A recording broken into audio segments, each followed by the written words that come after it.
but I think a lot of the testers have seen that Palkia has just fallen flat.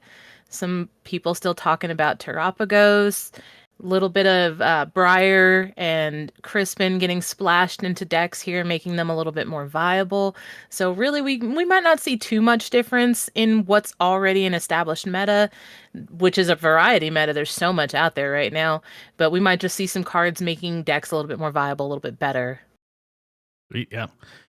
It does seem like there is a lot of the same decks as we've seen before, but with maybe one or two cards added, which is the kind of the progression of things. It's nice to see how people choose to use these new cards. Yeah, at least until, maybe a different meta gets changed out, until some new decks kind of establish themselves. But what better place to test than the late night tournament? Yeah. So we have some willing participants here. Let's jump into match number 1 to see what we've got going. We'll be right back into the match.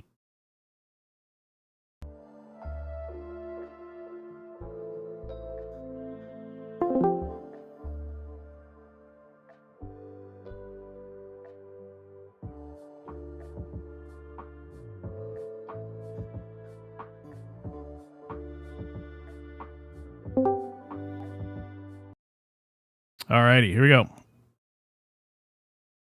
So we have the perspective of Ryan now in the top seat playing Snorlax up against, up against Tarun on Miraidon.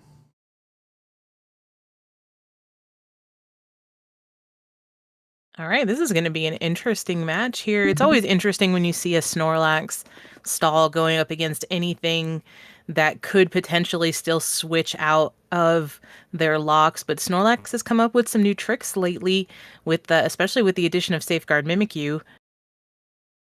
Right. There's a lot of decks that have a lot of trouble attacking into this Safeguard ability.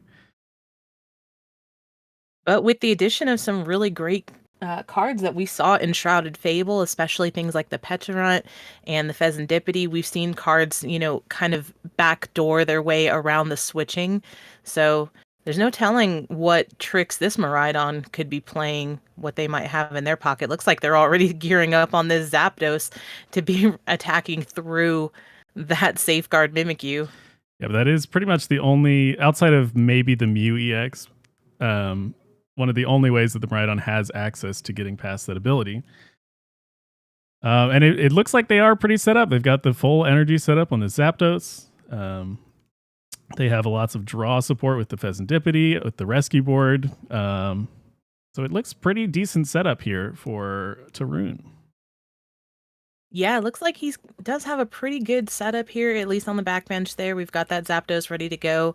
It's just unfortunate it doesn't look like Miraidon plays a whole lot of ways to clean up their bench to prevent from getting locked into the active there. So they could still run out of switching options. They are sitting on that board on the Pheasantipity, so they can still retreat that out at least.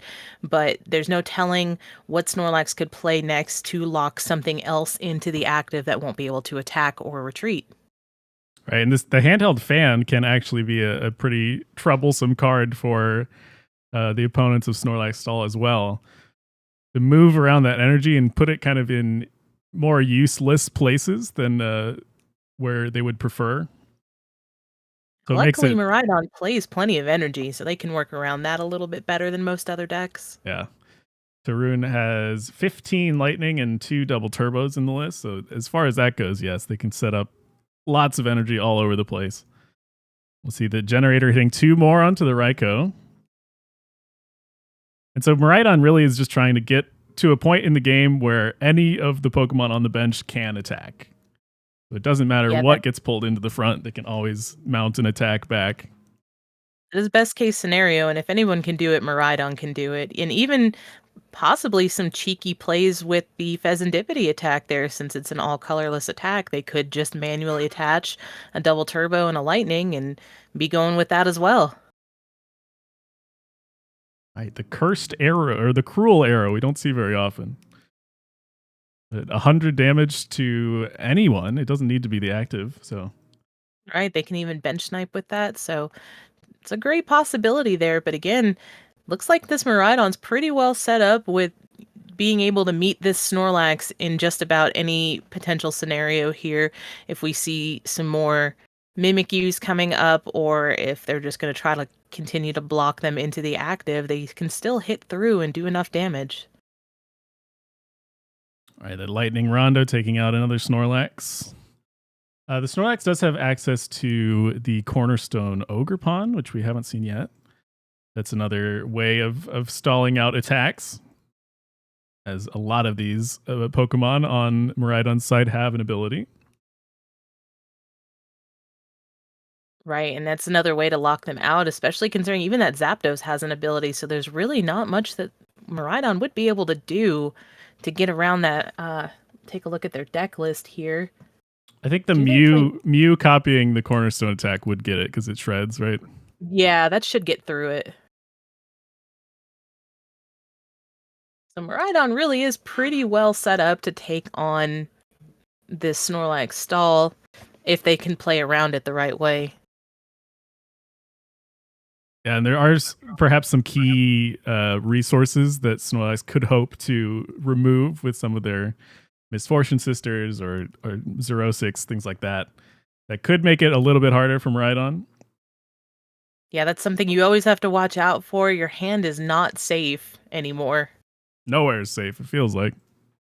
Not against Snorlax stall. The field is not safe, your hand is not safe, and your deck is not safe. So now the Pheasantipity stuck in the active, blocked by Snorlax once again. We'll see what Tarun can get up to on this turn. I like the addition of Academy at Night in this Miraidon deck. It's absolutely a great addition there for being able to stick a lightning energy back on top of your deck and then guarantee you can hit it with the generator there. They were able to find the switch cart. That is the second switch cart, which is 2 of 2 for them. So now it's getting to the scary point where Prime Catcher is gone, your 2 switch carts are gone, and your opponent still has Snorlax ready to go. And they went ahead and they benched that iron there. That's got a fat retreat cost on it too, so if that gets pulled up before it's built, that could be dangerous. Does get 1 lightning off of the generator onto the Iron Hands.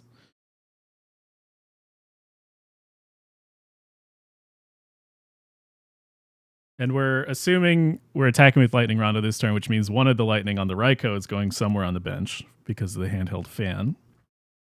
I'm sure we'll see that. Oh, going to the Zapdos? Yeah, somewhere where it's the least helpful for the opponent player. It already has enough energy to attack, so having the extra energy on there isn't any benefit for the Miraidon player. And we do see the counter catchers in hand, the Snorlax in the active. This next turn for the Miraidon could be really scary. Yeah, I'm actually surprised they moved that lightning energy to the Zapdos instead of moving it anywhere else that maybe they could have started setting up another attacker, kind of spread that energy around a little bit so that no matter what they did pull up, they would have something ready to attack in the next turn or two. Especially since this is the only Snorlax on the field, if they can do something here to get that knocked out, despite having 3 prizes left, that would take the game for them. Well, the defending player chooses where the energy goes with the fan is the thing. There so the Snorlax player gets to choose the worst spot for for the energy to go. That makes sense. I haven't read fan all the way through, so that makes sense that they get to choose it. Now Ryan feeling very confident with this final Snorlax, doesn't bench any other Pokemon to prevent a boss's orders from getting around the block. And these are open decklist tournaments, which means that perhaps Ryan knows all of the switch outs have been taken care of already.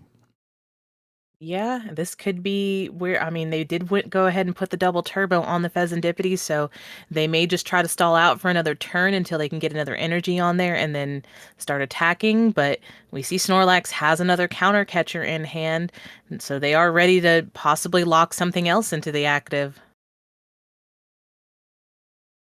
And with the effect of double turbo energy, this cruel arrow is only going to do 80 damage to a Snorlax. So It'll take it's 2 turns to knock right. it out. Snorlax also playing the Hero's Cape, which could add a few more turns of attacks before you need to use Penny on your Snorlax or something like that.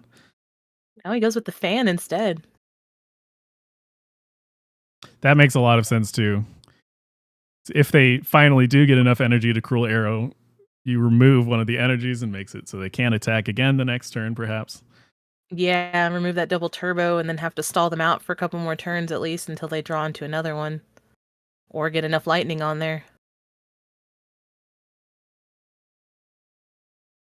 And worth noting again that the Miraidon player only has 2 double turbos in the list, which is pretty standard, but that means it's that much harder for this Pheasantipity to get up and attacking if it attacks into the fan, which might happen this turn. There's that 80 They damage. might have the double. Yeah, they might have that other double turbo in hand. They might not be afraid of it. The question is if that Ryan expects that or trusts enough. Okay, so super riding back in some Snorlax. That makes a lot of sense. Now it won't matter if they have the second double turbo because the fan once again will move it on over to that Zapdos probably, and you have a Snorlax on the bench waiting. That was a really solid play there to pull another Snorlax back out and be ready for it. And we're going to see the Star Alchemy.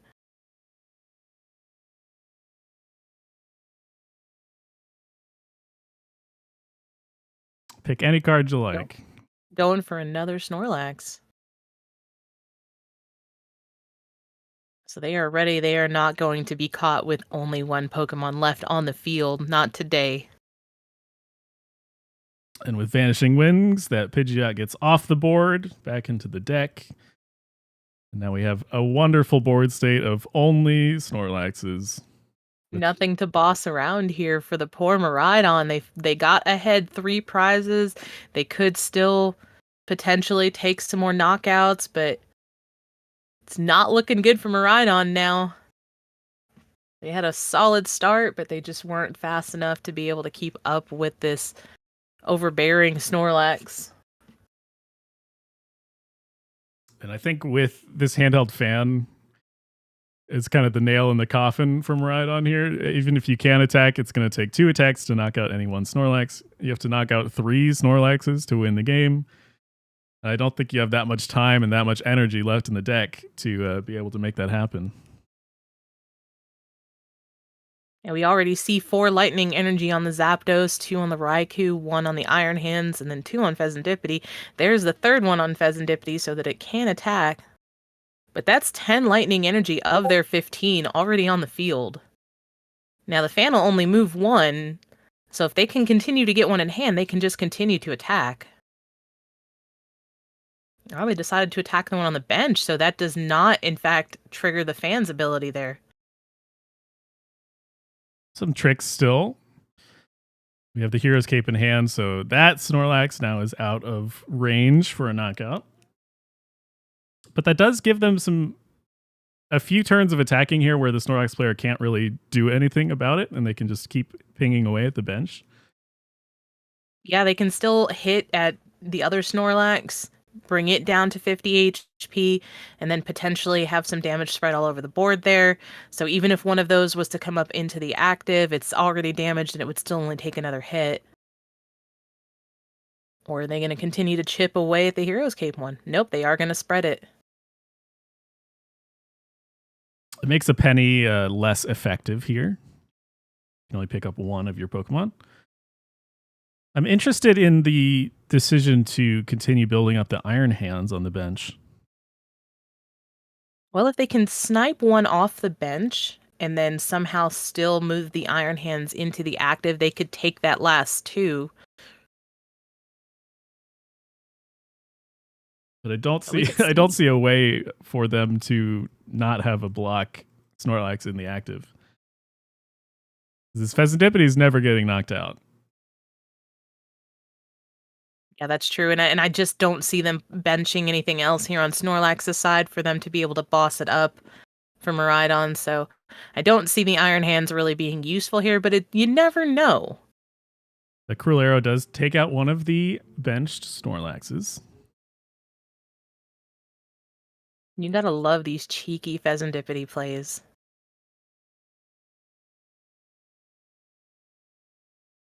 Now, on this turn, another Cruel Arrow will put the Hero's Cape Snorlax into knockout range, which would prompt a penny, probably, from our Snorlax player. Oh. Okay, I like this a lot too. So now we can start hitting the fan one. And the fan is the major problem that would stop our attacking at the end as well. Yeah, so they can start picking that one off. So now if they're going to penny one up, it makes the decision a little tougher here. Do we penny up the one on the bench before it gets knocked out? Or do we wait and save it for the one with the Hero's Cape? Do we penny now and then pal pad the penny back in? I think that's exactly what they're going to do.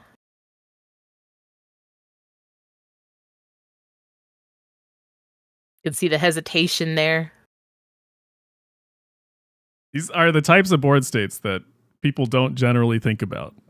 And so both players are needing to find the one specific small line possible.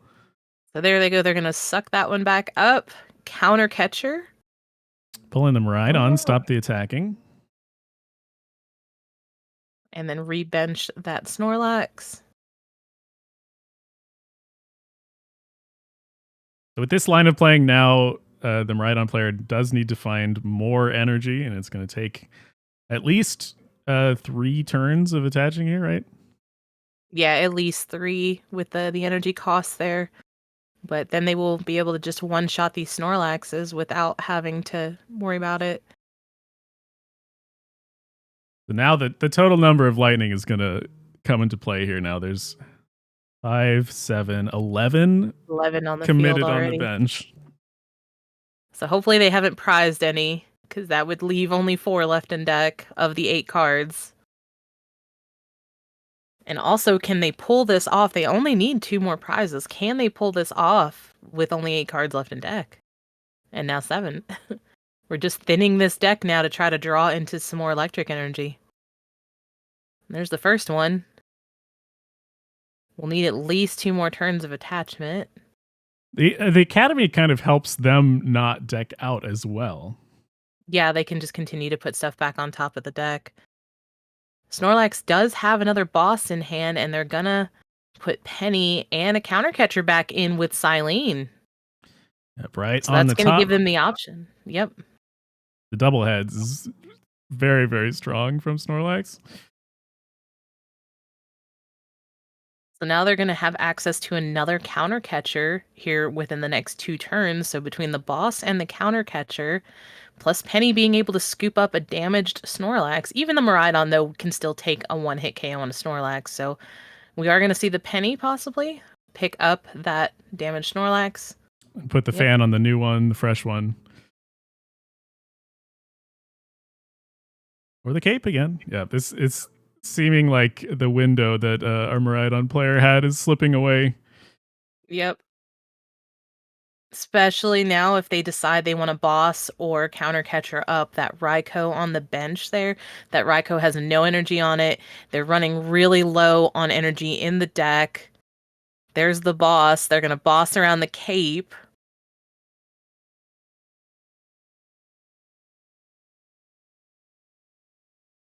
There are 13 lightning energy on Miraidon's field. They only have 2 lightning energy left.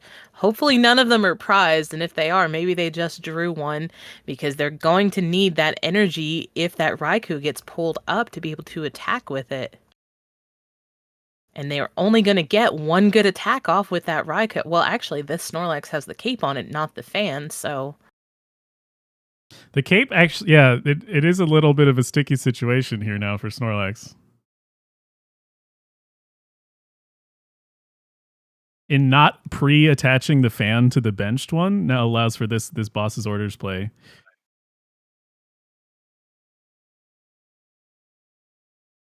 There's that 2 energy, both in deck. Yep.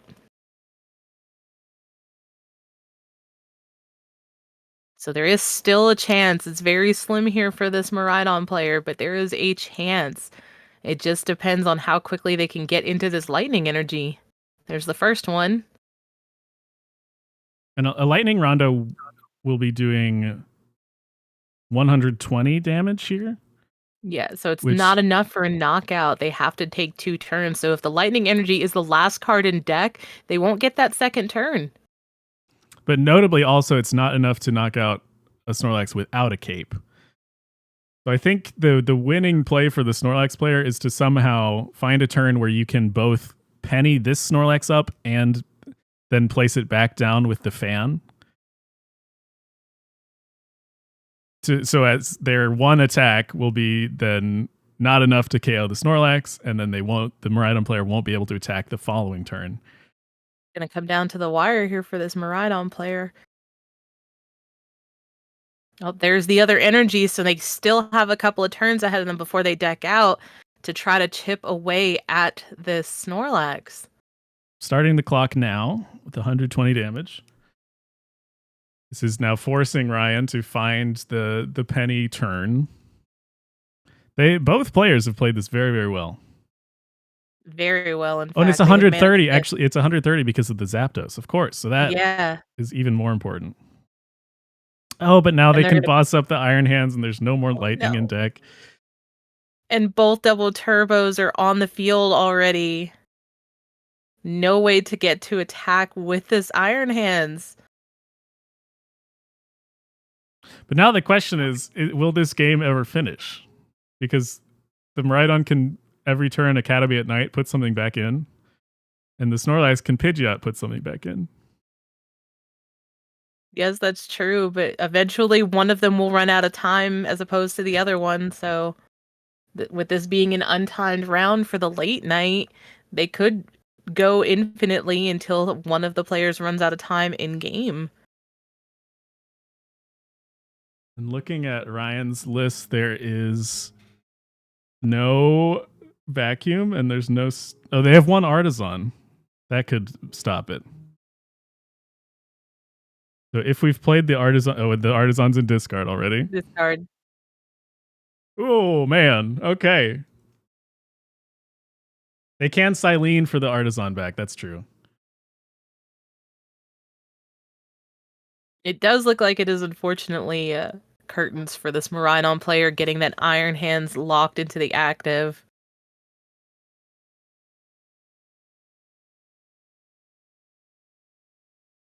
There's also perhaps a world where Silene just hits tails several times and we can't get the Artisan back, but it seems like that is the only line left for either player. It sounds like a world where I'm playing Mew VMAX. That is when my Silene will always hit tails.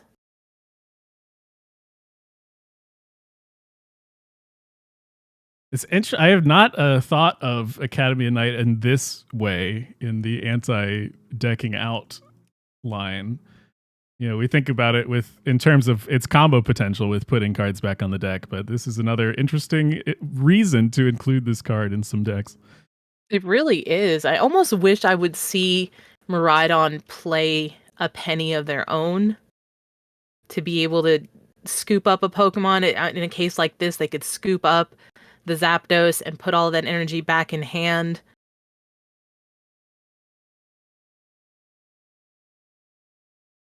But it's just a little too late to be thinking about things like that. Snorlax is already a hard matchup for so many decks.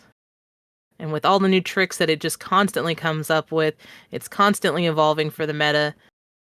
And for all the new decks that pop up, it seems like it's always ready for anything. This is got a great lock. This is the final pal pad for the Snorlax player. So they will only have one shot at the Silene. So it's really, are you going to hit a heads on 2 coin flips? That's the only decision left in the game, I think, here. The Miraidon player is behind on time by comparison.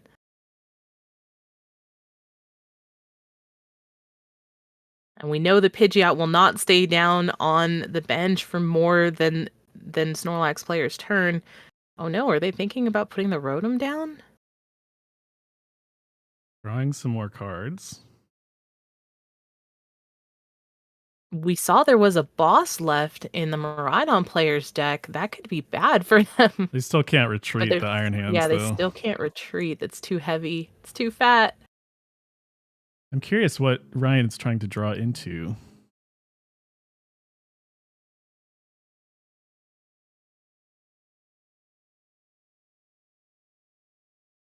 Because with Miraidon at 1 prize left, there's not an Iono play to make them deck out. They do have the 1 boss, so now the Rotom's kind of stuck. But there's a penny to fix that. We'll take a look, see what's in Miraidon's hands. 2 Nest Balls getting out of there. Other 2 cards are an Area 0 and Iron Hands, which doesn't help very much. Yeah, they're just going to keep recycling 1 card. It doesn't matter which one. So I suppose the idea here maybe was to airy all of the cards out of their hand and then Iona them to make them draw the final one, but that's not going to be possible with the Iron Hands in hand.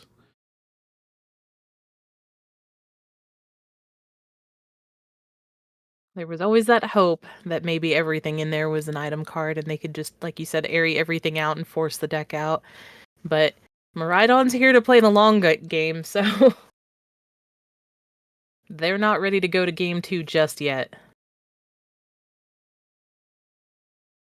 It's going to shuffle extra cards back in with Vanishing Wings.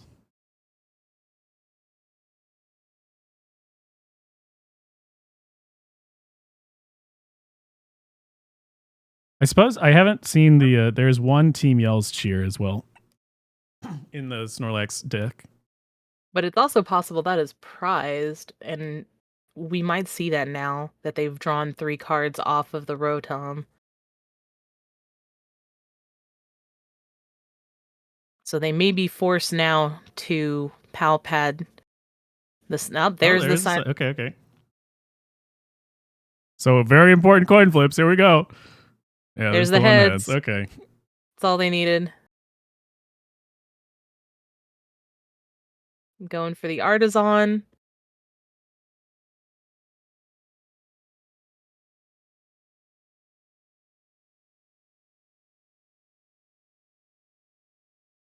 But not playing the Artisan. Oh, they still have Area 0 in deck in their hand, but even if they bump the Artisan with the Area 0, it's not going to let them put anything back on top of their deck, so they'll still deck out. So were they looking to do like the Artisan Iono play here?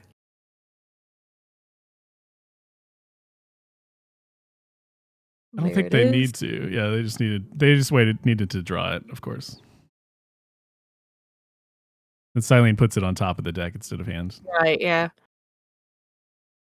Kind of assumed they were just going to draw into it with the Rotom there, but they only had 3 cards left in deck, so they would have decked out there. Well, very long, drawn-out ending to this game, but it does seem like Ryan will take game number 1 with the Snorlax. Miraidon made him work for it. It was just about as close as you could have hoped for. That was very close there. In the long run, it looks like benching the Iron Hands might have actually been to their detriment. They probably should have just kept it in hand. All right. The problem also is that Snorlax plays Erika's, so you have to find a way to get it out of your hand. You're going to fill your bench. You should probably, against Snorlax, fill it with more of the low-cost attackers with the lower retreat costs, even Mew potentially. We'll see here in game number 2 how the players can adjust. Taru now on the choice of first or second. It does look like Ryan will be going first. Typically, these control decks like to go second, as the setting up is the part that the deck struggles with the most, and so having access to a supporter as early as possible tends to help them out in that regard. But since they are playing best of 3, they're going to play it. They will still play it traditionally, and the losing player from the first game will get to choose whether they want to go first or second. So Ryan won that game, so the Ryan's opponent actually chose to go second in that situation. So it looks like we've already got the Zapdos start, in case we see that early Mimikyu. But they're also, Snorlax is also opening here with the Ogerpon, considering that pretty much everything in Miraidon's deck has an ability they could also lock out with the Ogerpon.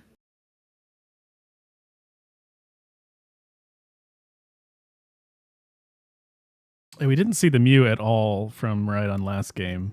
And it feels like that sometimes can get around some of these sticky situations. See if it comes up in this game. Yeah, that would have been a lot more better solid option to have on the bench over the Iron Hands. It would have been able to retreat once the Rotom had been pulled up.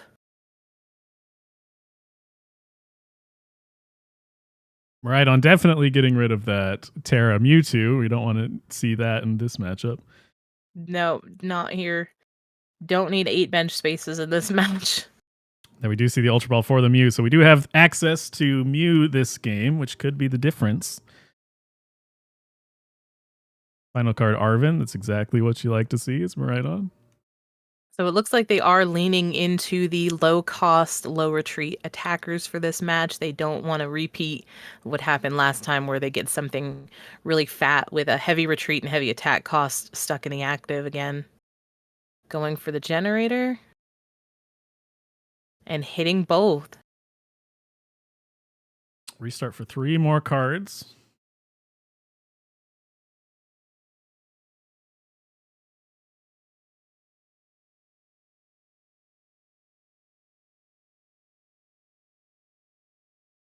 This is a pretty good setup so far from Tarun. They're getting energy into spots where it really matters. They're setting up their bench in a way that they like. Yeah, this is looking really good for Miraidon. They've got their second Raikou on bench here now. So they've got some really low maintenance attackers here ready to go, no matter which one gets pulled into the active. Let's see what Ryan can do with this Arven on their turn. We'll find the nest ball for more Snorlaxes. Little debate there between the Hero's Cape, possibly a fan or a stone. The cape and the fans both are so effective, specifically here in this matchup. Yeah, they really are great. The addition of the fan really gave Snorlax some more tools to be a bigger nuisance than it already was. So right now setting up the Rotom, gonna get a lot of extra card draw from the instant charge ability. Thinking about benching this Cornerstone Mask, Ogerpon. Now has made 3 incredibly unfavorable Pokemon for the Miraidon to attack into. You don't really want to be attacking into any one of these 3. Don't. And then putting the Hero's Cape on the Rotom makes it a little bit fatter there, a little bit harder for them to take that, quick 2-prizer. So that might help them a little bit now, but it might hurt them a little bit in the long run unless they manage to penny that up and continue to recycle that cape like we saw in the previous match. They do want Miraidon to at least take the first prize here so that they can get behind and start counter-catching something a little bit more favorable for Snorlax into the active. There was Star Alchemy there from Miraidon, so this perhaps is a big turn for them. Finds the Professor's Research, gets Radiant Greninja into the discard is semi-important as well. It's not stuck in hand to get Airkid. And it's going to copy Snorlax's Collapse attack, which makes yourself fall asleep. So 130 damage onto the Snorlax, and the Mew was able to cure its own sleep. So it's immediately waking up. Just a quick nap. But they are down 1 switch cart now just to get that Zapdos out of the active. With the accompanying flute finding the iron bundle, I don't even know if you want to put that onto the bench.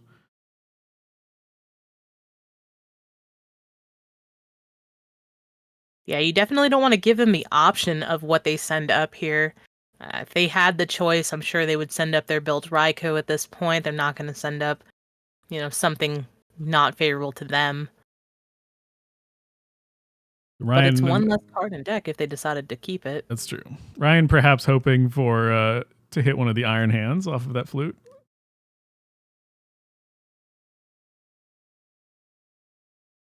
And we get to take a look at their hand as well. No items, 3 energies, and an Arven in the stadium and something else. We're going to instant charge to end the turn there. They did draw into another Snorlax, so we could see that go down next turn. Miraidon is looking to fill its bench now with as much low maintenance, cheap attackers. Oh, we're not going to take anything off of the Nest Ball. They just don't want to see the Iron Hands go down from the Erica. Right, we're out of kind of acceptable attackers here. The Miraidons are okay. It has 2 retreat costs, but it needs 3 energy. It needs to be the 3 lightnings to attack. So we're just going to see that genome hacking taking out the first Snorlax here. And the Mew does stay sleeping this time, which is a little, it might matter here. Yeah, not being able to copy Ogerpon's shred attack to actually get through Ogerpon, but that was still pretty solid choice in building up that Mew to be able to use that genome hacking to copy Ogerpon's attack to get through its own ability. It's about the only option that Miraidon has to get through that wall.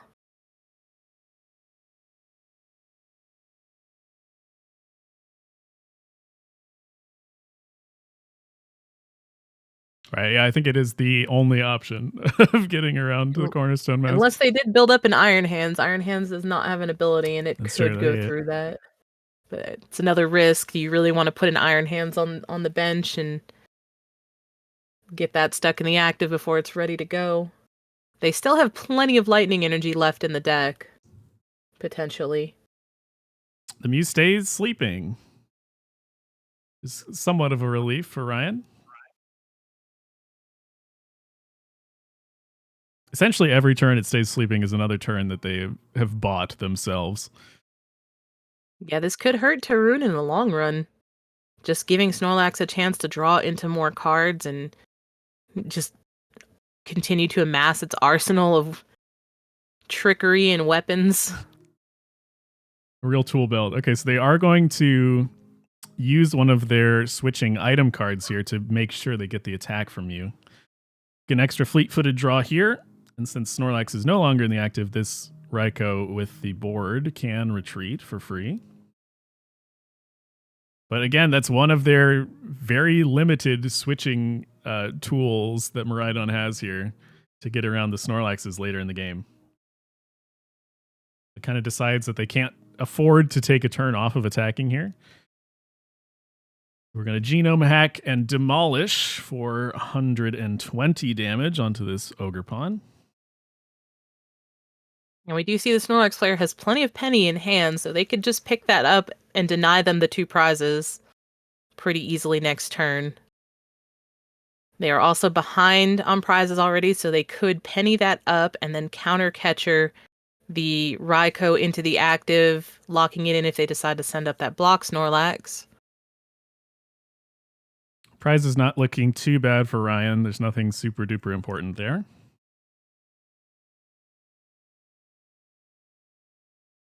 But they're taking a note of what was in there.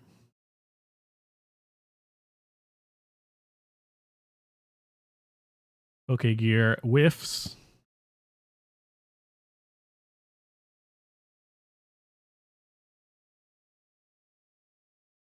Perhaps we're looking for something like the Erica's Invitation or a Misfortune Sisters to try to accelerate Miraidon through their own deck. We might be using Star Alchemy. We're going to see the Star Alchemy.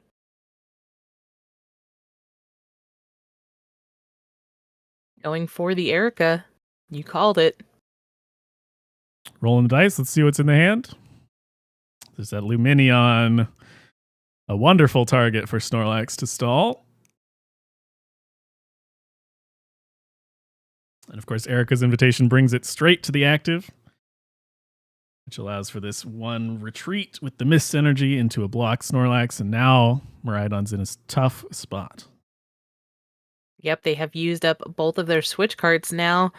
So they don't really have another option other than to possibly draw into a boss something more favorable into the active, attached to the Lumineon, and then manually retreat it. They do have the Prime Catcher left. I think it's only been yes. one switch card so far. Has it been only one? Okay. Because they retreated with the rescue board with the help of Raikou. Yes, that's right. No, they retreated the first time with the Zapdos, and then they retreated the Mew. Okay, so they retreated with the rescue board.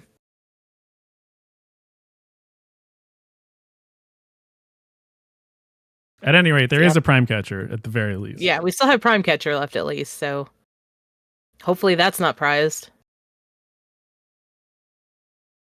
We'll see the Miraidon go down, so now there's no more room left on the bench for an Iron Hands.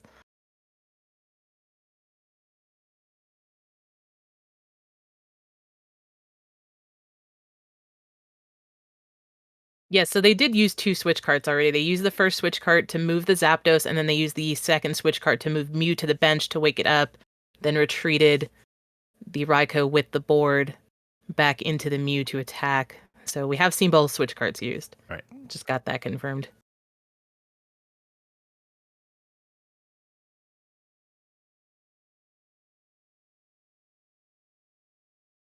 So let's see. I guess they're going to just...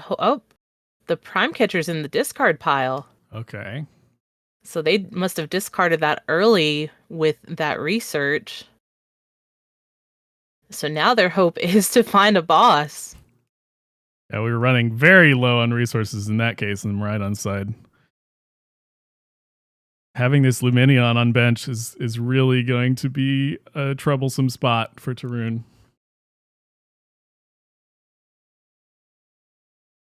In the meantime, Snorlax just continues to amass a very fat hand. Getting all the resources they could ever hope for. Have access to all of their tools.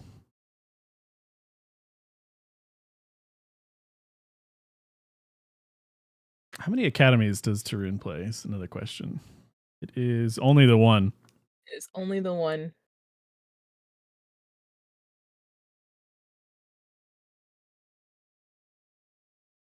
So Ryan finding their artisan again to knock this Academy at Night off the board. It's their next goal, I think. Yeah, that'll keep them from being able to recycle any cards. Oh, we see another Snorlax go down. They're going to penny up the Rotom. There it is. So now even if they find a boss, they cannot get this Lumineon out of the active. Aiden in chat saying we missed the Misfortune Sisters hit the Prime Catcher. So thank you for correcting us in chat. I appreciate it. Hire the chat. What am I doing here?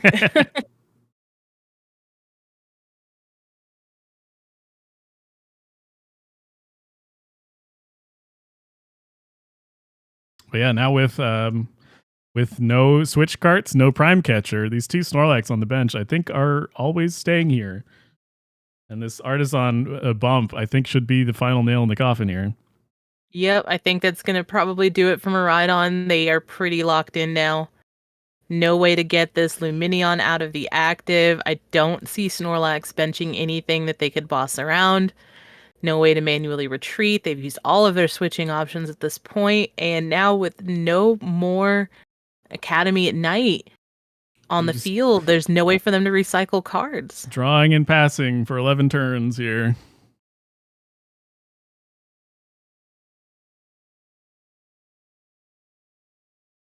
And trying to think of any lines that they may have missed.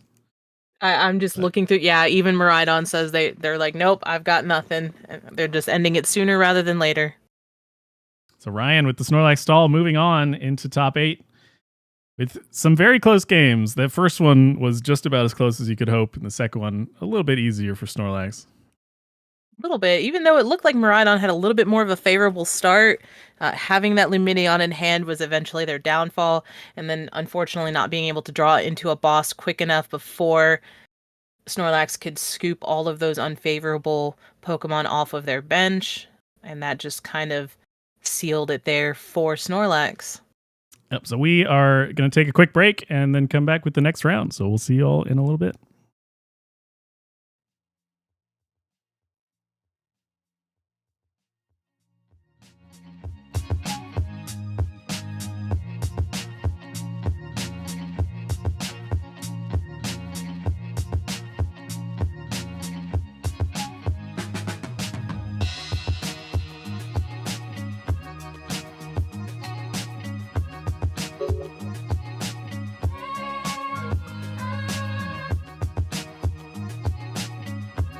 Alrighty.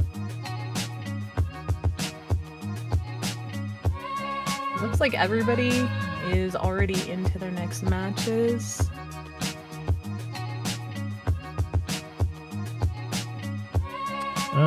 So let's pick. Ben is already up one game. Yeah. Ben is also playing. He's playing a slightly different build, though. He's got the Sandshrew and the Ursaluna. He's playing against Palkia. Let's jump into VC2 and see the Gardevoir. Alright, let's do that.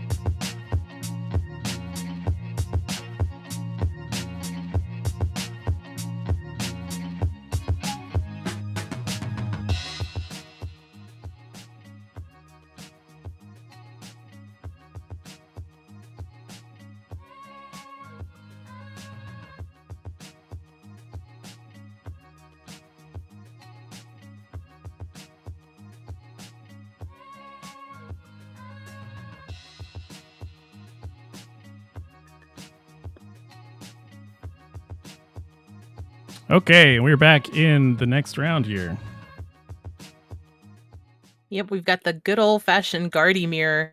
And luckily, they've already been in this match for a few minutes, so it looks like they're both pretty well underway and getting really well set up here. We already see a Gardevoir on both benches.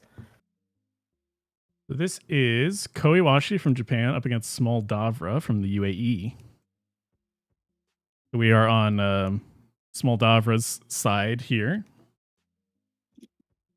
Let's take a look at the deck list to see how these two differ, if any. They're both running the Unfair stamp as their ace spec.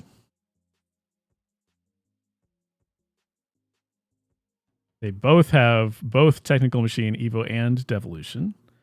Yeah, only really minor differences here.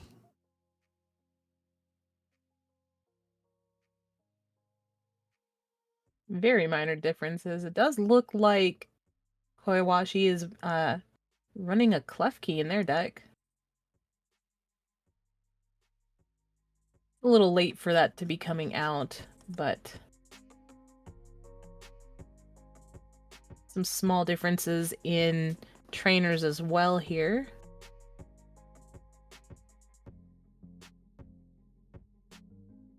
So nice turn from Small Davra here, able to snipe out the Monkey Dory on Koiwashi's bench. The Monkey Dory is a huge card in these kind of long drawn out matches where the damage counters really matter so much, being able to move them around into better spots. So removing that access, although Koiwashi does get to set up another one this turn. We'll see how that matters in the long run here. Koiwashi also able to set up their Manaphy this turn to stop a future Screamtail attack.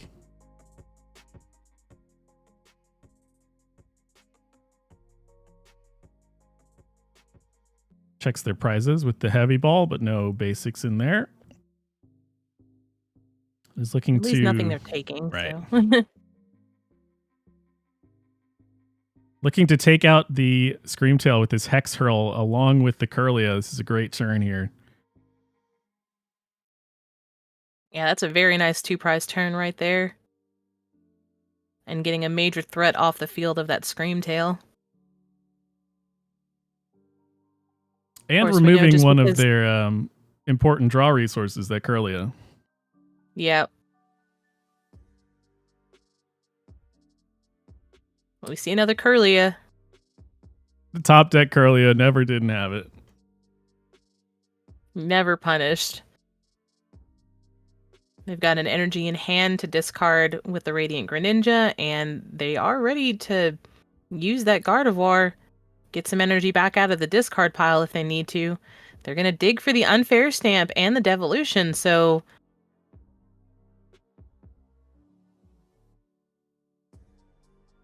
We didn't get to see Nope, if the Gardevoir on Koiwashi's side was... Well, let's see. They have... Some Gardevoir players are running the rare candies again now, but these lists don't have them. So the Devo would just put it down to Kirlia again.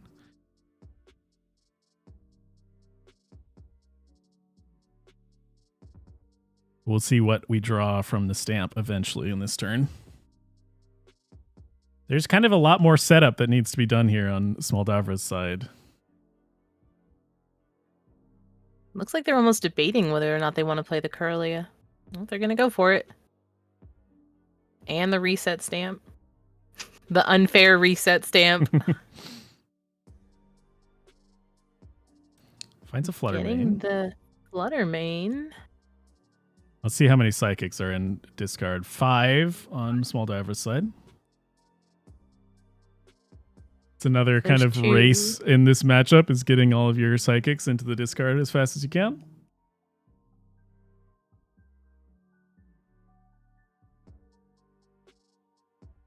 Refinement away the Poffin, because that's pretty useless to them now. And Psychic Embrace to the Flutter Mane. Yep, looking at this Hex Hurl to take out the opposing Flutter Mane. The only question now is where are these extra damage counters going to be going? We have 30 to move with Monkey Dory, and we have 20 from the Hex Hurl. Oh, I guess we did the Monkey Dory. Yeah, here we go. Nope, not yet. Gonna take it off of the Kirlia. Don't want to see the Kirlia go down just yet, I bet. TCG Live got me freaking out. It doesn't have the active border around Monkey Dory like it's already been used. Come on. Come on, Live. Get your stuff together. You just had a full day of maintenance. So taking 30 from their own Kirlia, moving it on to the opposing Kirlia. Now the 90 taking damage. Down the opposing Flutter Mane. Yep. So targeting once again the draw power from Koiwashi, trying to take out the Kirlias as fast as possible. And we'll see how unfair this stamp was.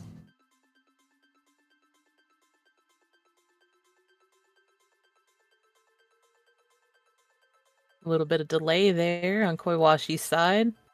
Means there's decisions being made. Oh, I just played Arvin. Sure. That could get them out of this jam.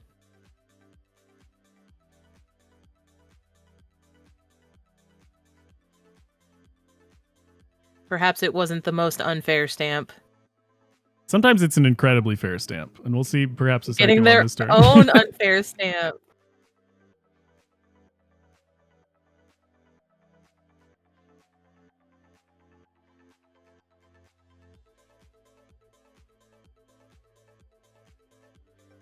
Nobody seems to be up for utilizing that devolution today. Like, we're just gonna waste them. It doesn't end up doing a whole lot in these deck lists without the rare candy, but perhaps in a future world where the Guardians are running their candies again, thanks to Henry Chow, we might see it have some more impactful turns. But for now, it doesn't do a whole lot. It's really more useful against other decks, yes. Less so against the mirror at this point. But that unfair stamp was not entirely kind to Smoldavra, so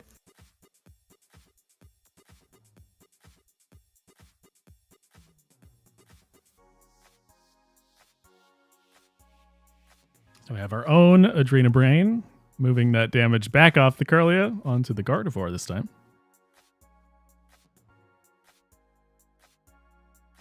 It really is such an interesting game of back and forth with these Monkey Dories. We are going to see the Diva play, so this knocks out the Kirlia thanks to the added damage. which makes it that much harder for making the them big brain. to get the Gardevoir back into play. Going for the big brain long plays here. Picking up things we're not seeing. They do draw into an Iono, so that could be useful. But they don't want to lose. They have 2 Curlias and Gardevoir in hand. You don't really want to lose those right now. I think it is okay to gonna... toss them back here because we do have at least the one Curlia to draw some more cards and the concealed cards as well. So we're going to get there eventually, and we don't need the Gardevoir this turn as we can't evolve into it. So, and they've got the Fluttermane in the active already fully charged, so it's not the biggest loss in the world. They, like you said, they did manage to get at least one Curlia back on the field, drawing some more cards, and they drew into another Iono, so they could always use that next turn if they're going to go digging for the Gardevoir again.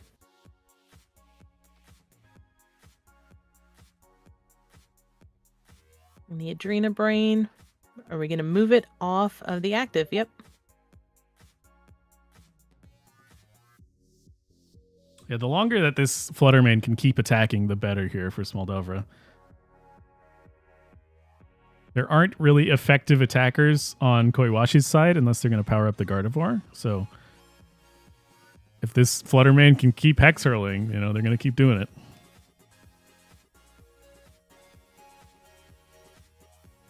Fluttermane was just so underappreciated as an attacker for so long. It was just something slotted into a lot of decks for its ability there, and then I think everybody started to realize, oh, hey, this is actually a pretty good utility attacker here. Someone read the rest of the card and discovered that it has an attack, yeah. Yeah. Does anybody know about this? Hold on.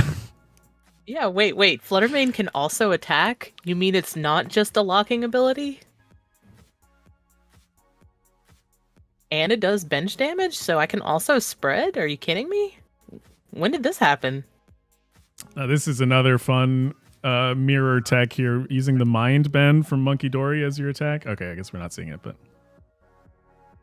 going to that would have been fun, Fluttermane of their own. The confusion sometimes can make the difference. It's 60 damage and confuses the active. Can force some resources out of your opponent, but we are just going to see the Hex Hurl this turn instead. It's always interesting to see these Gardevoir mirror matches because you like seeing where they're going to move the damage to, especially now that Monkey Dory is, it's a must-have in Gardevoir. It really helped make this deck, kind of bring it back around and helping to be able to move that damage that you're piling onto yourself. It's always interesting to see where they're going to move it, and then you have to consider putting energy from your discard pile onto your own Pokemon in the mirror match, putting that 20 damage counters on your own Pokemon as you're doing that. You're just piling your own damage up, but are you piling it up so fast that you can't get out of it from an opposing Monkey Dory? We'll see the knockout from the Fluttermane. No, it's not the knockout. It does take out the Curlia, knock out the Curlia, which is the more important knockout. And importantly, we also get to put an extra 10 onto the Radiant Greninja, which means it's now one Adrena Brain away from a knockout as well. Now Smoldovra has a task here. They can't knock out the... the Fluttermane will be... Okay, Fluttermane will get knocked out with one more Hex Hurl. But then the follow-up turn is a little scary for them. Yeah, we're kind of back and forth on the prize trade here, but Koiwashi is ahead 1 prize, and in a match like this where they're just picking off each other, being ahead 1 prize could make the difference. I think there needs to be some trickery done here on Smoldovra's side this turn. I think if they're gonna monkey, yeah, double monkey play. These games are just very small, small margins here. We can. So they did get another Curlia. That could be a difference there. Yes. Right, because it does matter a lot because Smoldovra doesn't even have a Gardevoir set up. I forgot about that. That limits their attacking powers quite a bit. Yeah, Koiwashi's just picking off those Curlias before they can become Gardevoirs. So we're going to see them Arven here for something out of deck and then refinement that away. Put the dark energy on the other monkey, go for the double monkey play to move damage off of both Radiant Greninja and Fluttermane, or just off of Radiant Greninja. Looks like their clock is ticking. They got about 5 seconds to make a decision here. Nope, we're just going to refine away the Gardevoir. Now playing the Arven, seeing our last few cards in deck. It's an Iono, a Turo, and a Gardevoir.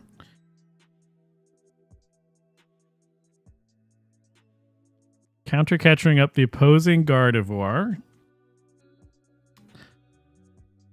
We'll see where this damage goes. We are going to probably save our...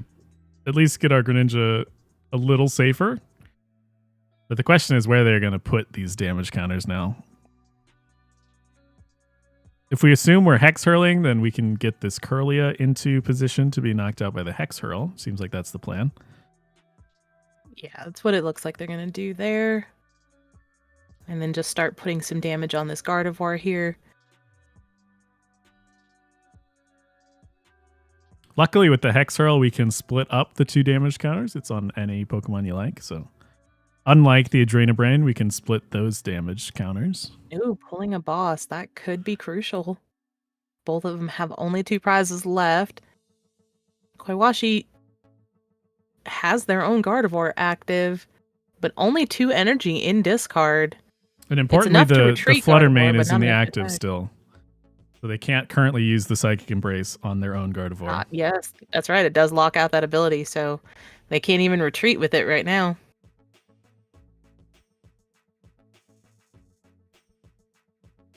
See, we were so busy talking about the attack on Flutter Mane, I forgot that it had an ability that locks out other abilities. Both halves equally important.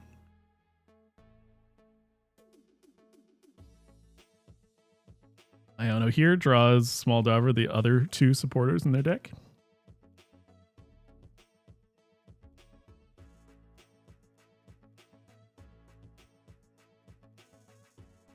But yeah, the problem here is Koiwashi probably cannot get an attack off this turn, which saves Snorlax another turn of attacking. And spreading more bench damage as well. They could be looking to pick off that Manaphy. They did put 10 damage on it last time. So if they decide to move 30 with each Monkey Dory next turn, that'll be a knockout on that Manaphy.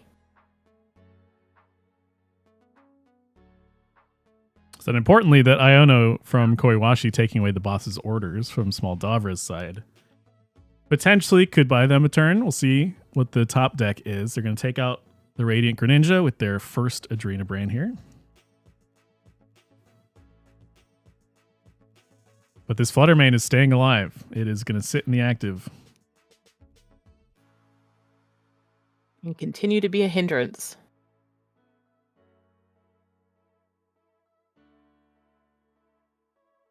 Manually attaching the last dark energy. You hate to see it in Gardevoir. Now they did... We do see here that Snorlax drew into their last Gardevoir, but the decision here is, do you play it and start accelerating energy again? There's really nothing left in the deck to the draw. The refinement is going to guarantee either the counter catcher or the boss's orders, which should be enough to close out the game. Does he boss up either the Flutter Mane or the Monkey Dory? You can move that 60 damage onto the Manaphy, get that knockout, and then Hex Hurl the 90 for the final prize card. Being very careful, making sure they play the sequencing correctly here. Solid sequencing. But this should be... You can tell I'm not much of a Guardy player for reasons like this. Putting the 60 on the Klefki instead.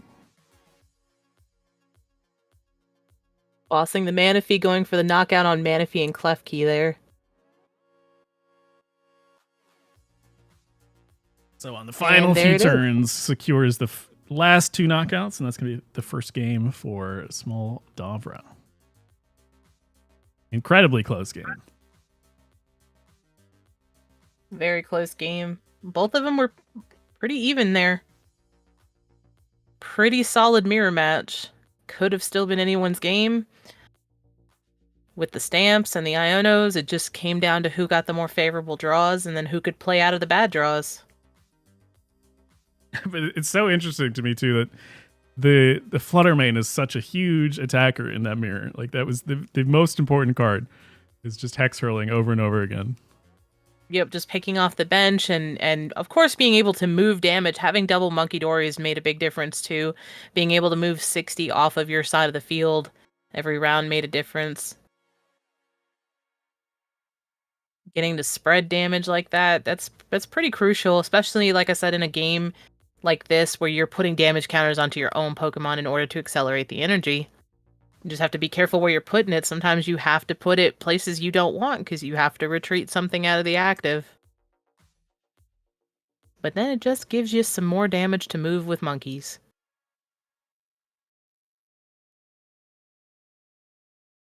So we'll see how it shakes out here in the following game, number 2. And Koi- Koiwashi has elected to go first here. I think that makes a lot of sense.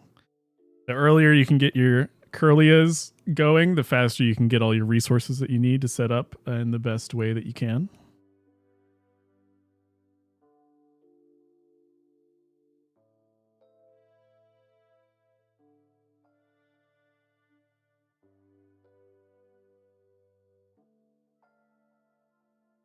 Opening monkey Oh, the door. monkey start.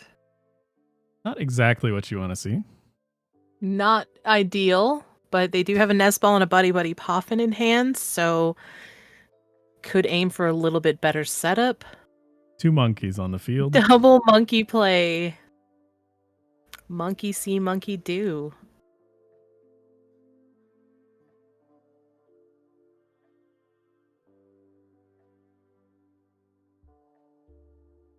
Koiwashi taking some time with the heavy ball. Perhaps there's some options to be made here. Gets a Drifloon out of there. Drifloon, an attacker we did not see come up in the last game, but with the ability to one-shot almost anything with its Balloon Blast. Another undervalued card, something that a lot of people talked about initially with Gardevoir, and then it kind of went away, and now you're kind of seeing it come back. As Gardevoir really leans into utilizing a lot of these really cheap, well, I'm not going to say cheap, but these more versatile one-prize attackers. Right. Part of the strength of the deck is that they can mount such powerful attacks while only leaving these one-prize Pokemon in the actives. Smoldover getting Radiant Greninja set up to start filling the discard pile with some Psychic Energy.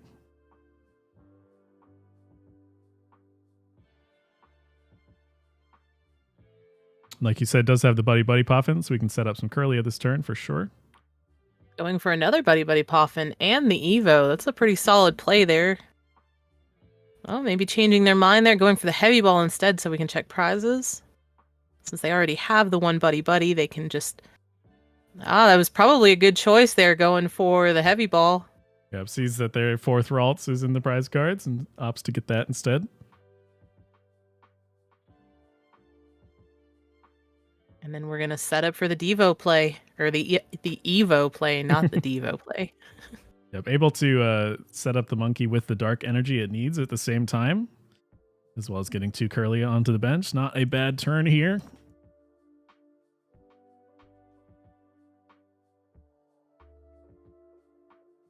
Pretty solid turn there for Smoldover. Got 2 Curlias on the field, their monkey with their dark energy, and the Radiant Greninja with 2 Psychic Energies still in hand. And an Iono to use next turn.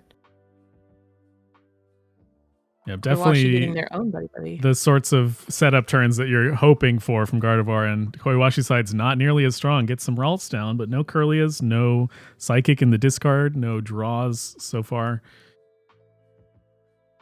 Smoldover is really accelerating a little quicker here.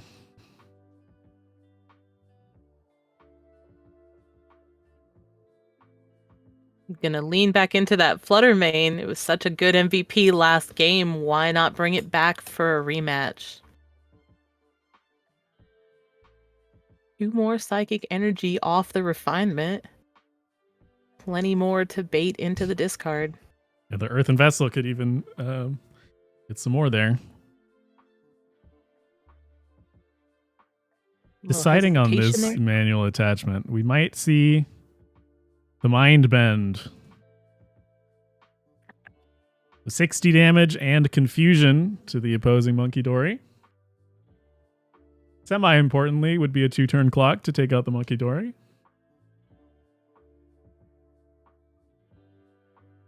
And could potentially prevent them from attacking back. So, not a bad option there. I am surprised they didn't Vessel. Really needs to find some Curlia here, but doesn't able to find any. Just passes the turn after getting the Monkey Dory.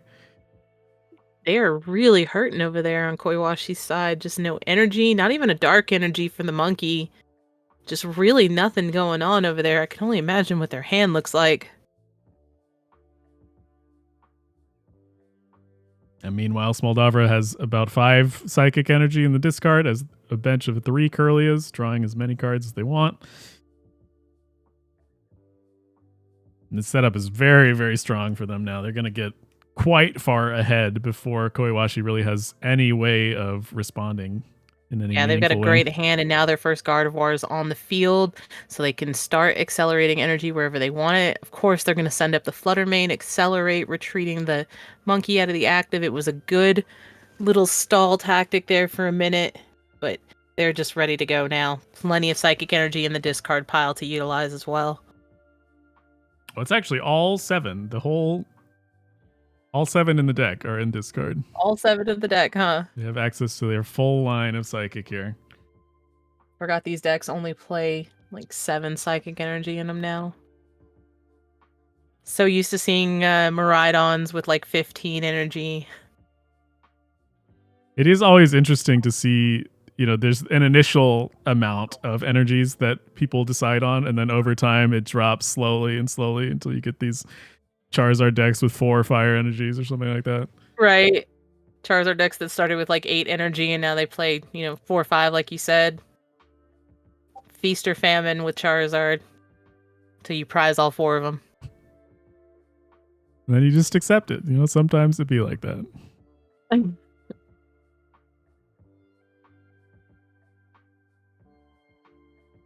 Koiwashi uses Turos there to heal the Ralt a little bit. Put it back down, but they still have nothing going on their side of the field.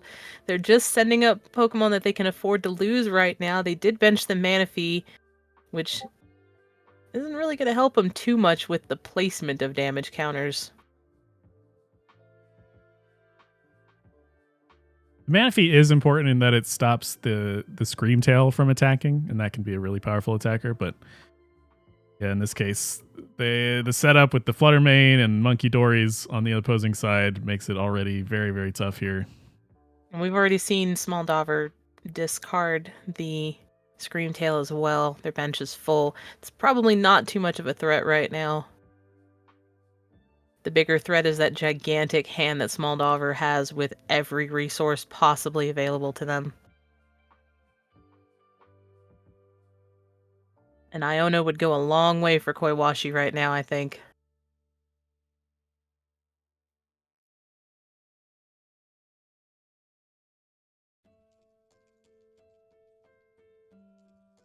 Just has to pass the turn again. Now, it is a little bit harder for Smoldavra to find damage counters to move with Monkey at this point. But you'd have to imagine they're still A-okay attacking for 2 prize cards here on this turn, even without activating the Monkey. They could still create those damage counters. They still have energy in the discard pile, but it's probably better to just leave it there for now to be able to put it where they need it later on in case something less favorable is bossed into the active. But again, like you said, it's good to just Hex Hurl. Removing the opposing Monkey Dories as well, always very strong. And I would say going after the Curlias, but Koiwashi hasn't been able to find any Curlias so far. There's going to be another 2 prize cards here, taking out the Ralts and the Monkey Dory. And no real counterattack available to Koiwashi so far.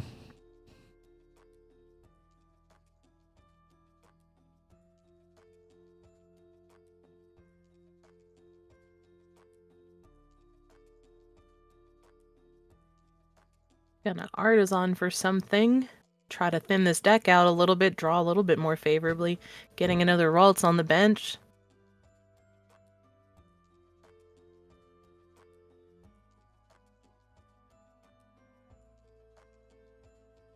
I wonder if we will see Snorlax make the boss play next turn to pick off another Ralts. There's no damage counters left on their side of the field to move off, so it'll only be a one prize turn. But you look at the decks of the two players, 36 cards to 8 cards, that really tells the story of this match. Koiwashi just has not been able to get through anything that they want in this deck. Countercatcher for the Greninja. Hoping to stall here, but of course, Moldover has that dark energy in hand. It can retreat easily. Also getting the Turo scenario, if they really wanted to go that route, they could just scoop it up with that as well. That might be better in that it kind of serves two purposes at once. It removes the option for a future stall like this, as well as saving the dark energy for perhaps a second Monkey Dory. And that's what they decide to do. They're not going to put it back down. They've got plenty of draw on their field with 2 Curlias. They really don't need to put any more psychic energy in the discard pile, so they're just going to keep that Greninja in hand now. See the acceleration to the Gardevoir here. They're just going to start taking big knockouts now. This does offer them more damage counters to move around with the Monkey Door, and that was the entire thing here. It's some free damage. Since the psychics we can always reuse from the discard. The big brain Gardevoir plays. It takes out the Klefki, puts 2 damage counters on the Manaphy, and is looking to set up a final 2 prize turn next turn, perhaps. We'll see if Koiwashi can do anything on this turn to prevent that from happening, but it really does feel like it's way too little too late at this point. Yeah, and Snorlax still has a boss in hand, so even if they decide to retreat and send something else up, send up that Manaphy, they can just boss up another Curly or another Ralts. Oh, we see the stamp. That could hurt a little bit, but everything they need is still pretty much on the field. We do perhaps get to evolve into some Curlia this turn, but you'd prefer that have been on your second turn instead of the 6th or 7th or whatever it is here. Yeah, we're about 5 turns too late here for Koiwashi. But the stamp could be important here. We'll see what it leaves Snorlax's side. Arven and Dark.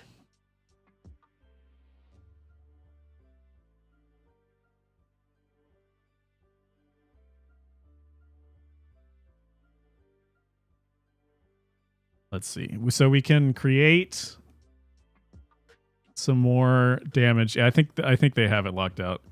Yeah, because they just need to move the 3 to the Manaphy. That'll bring it down to just 20 HP, and then they can. Yeah, they already conceded, so they saw the writing on the walls there. It's kind of games that you never want to see if you're playing a deck, but for a Snorlax, they played it perfectly and were able to take advantage of that. And it's the 2-0 victory over Koiwashi.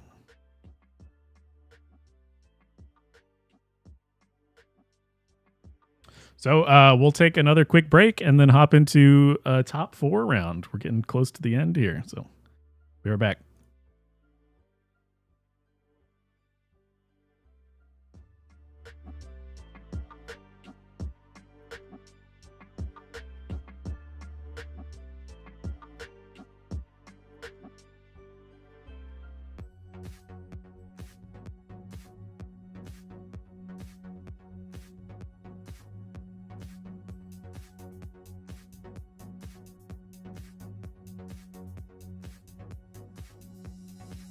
So let's see what we got here. Looks like Ben made it to top 4. Yeah, let's hop into Ben's, because that's the other one is still top 8 match. Yeah. So I'm back to another Snorlax. Different Snorlax. yeah, different deck.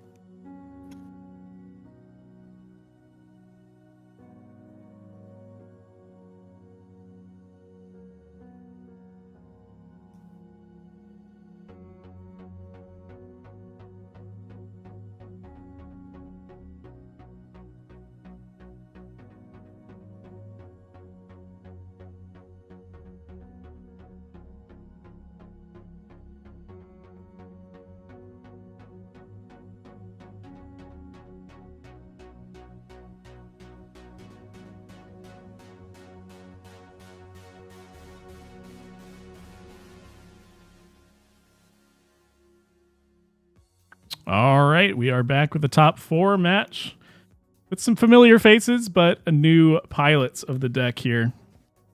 We have Ben on Snorlax Stall up against Cosma on Charizard Pidgeot.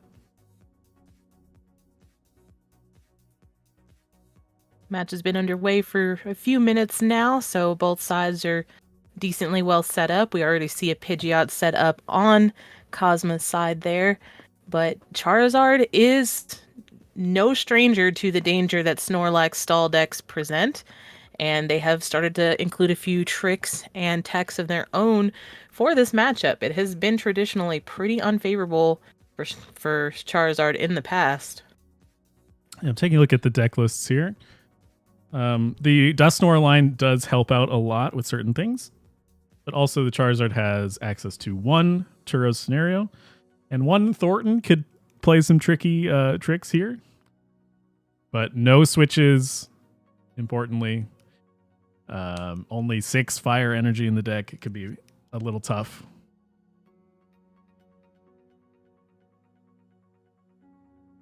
On Ben's side, the Snorlax side, we do have 3 mist energy, which is more than usual for Snorlax because they're trying to attack sometimes with the Blood Moon Ursaluna EX. That's another option that they have access to. They also are running the Sandshrew from 151 that stops cards being put from the discard pile back into a deck to shut off super rods or things like that. So they've got a few more tricks up their sleeve. Just a slightly different Snorlax build here, but it is nice to be able to have that Blood Moon Ursaluna, as we know Snorlax tends to get pretty far behind on prizes, and then Ursaluna can come in and start, taking some knockouts and finishing off some games potentially. Having those mist energies is pretty crucial as well, especially with the resurgence of Turbo Moon that we've seen. But for the time being, Ben has this Cornerstone Mask Ogerpon in the active, which cannot be damaged by a Charizard EX. It's up to Cosma to find a way around this situation. There's not a whole lot in Cosma's deck that can really get around this Cornerstone, other than maybe a Charmander or a Charmeleon or, a Pidgey. The Dusknoir, the damage counters from a Cursed Blast can do it, but with the Hero's Cape on it, it means that you would need 3 Dusknoir to take out the 1 2-prizer, so it's not really the kind of trade you want to be making, but... And they do only run 2 Dusknoir in their deck, so it's just not quite enough damage. Going after the one on the bench instead, so that 13 damage counter is going to go on the Cornerstone Mask on Ben's bench, which is a little easier to take out. That only needs 2 Dusknoir rather than 3. They do run 2 Super Rod in their deck, so they could still recycle those. They do only run 1 Dusclops, so they would have to rare candy into another Dusknoir. And rare candy is such a crucial piece in these Charizard decks. You need them for your Charizards, you need them for your Pidgeots. They do run the 1 Charmeleon, but no Pidgeotos, so they already have their Pidgeot on field. So it's possible that we don't see them need it to get another one out here. Charizard ending up instant charging, which is usually the Snorlax play. But Ben's able to penny that damage away, and that was just a wasted 13 damage counters, essentially.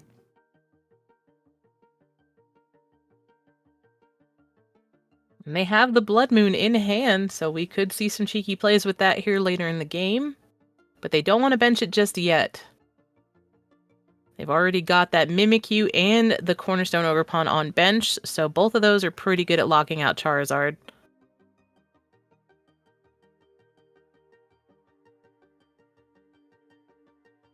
Yeah, this is definitely an uphill battle here for the Charizard. They're going to attempt to set up another Dusknoir eventually. Take a look at Charizard's discard pile there. We can see they've already used 1 Rod.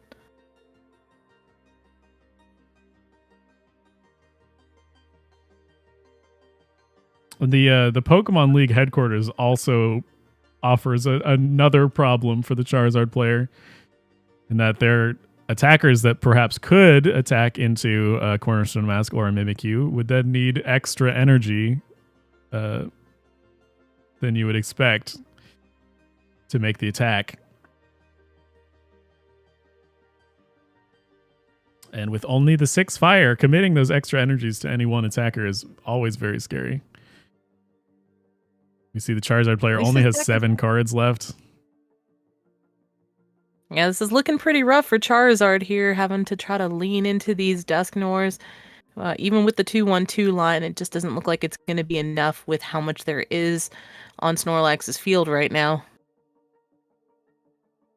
There's a lot of walls to break down.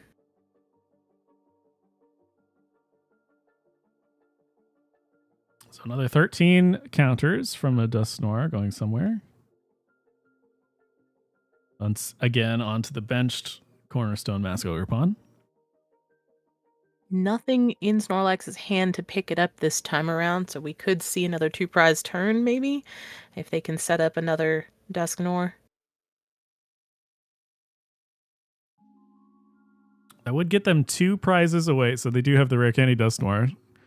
We're going to see that at the very least. Now, both players are going to be put on 2 prizes left. But the question is, as Charizard, how are you getting these last 2 prizes now? I think they still have 1 Rod left in deck, so that could still get them another Dusknoir play, but even just 1 is not quite enough. Unless they did some kind of cheeky Dusknoir play onto the Mimikyu there, and then bossed it up and attacked it with, a Charmeleon or something. All right, the luxurious cape would, if it's knocked out with damage from an attack, you get an extra prize card. So it does have to be that order. It has to be the Dusknoir first, and then the attack taking out the Mimikyu. Which is a narrow line, but perhaps is the only way around the Snorlax in this time. Also puts back the Radiant Charizard, which can take out the Mimikyu by itself. And the thing with giving them prize cards with the Dusclops, Dusknoirs, is that this Radiant Charizard's ability is now active, whereas normally in olden days against Snorlax, it would never have been a factor. Yeah, so we could see something go down here with that Radiant Charizard. Now, it does need 1 more energy because of the Pokemon League headquarters currently. But there are 6 fire in the deck for Cosma, so it's possible to find this final fire with the quick search if we have the boss or some other way to get the Mimikyu active. Charizard also runs a Collapsed Stadium. I'm not sure if that's in their discard pile now, so they could potentially bump that Pokemon League headquarters.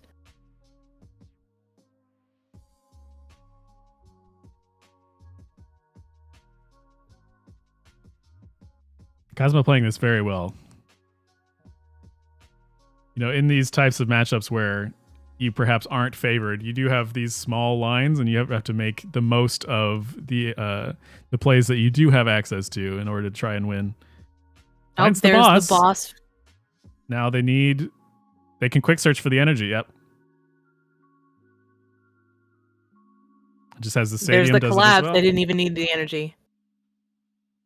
Okay, and in the final turns, Cosma takes a first game in this top 4 set up against Ben. Very well played for Charizard there. I've always said it's very interesting with this new Dusknoir line of how giving your opponents prize cards can be beneficial for you as the player. Right. A 2-1-2 of the Dusknoir is actually pretty nice there.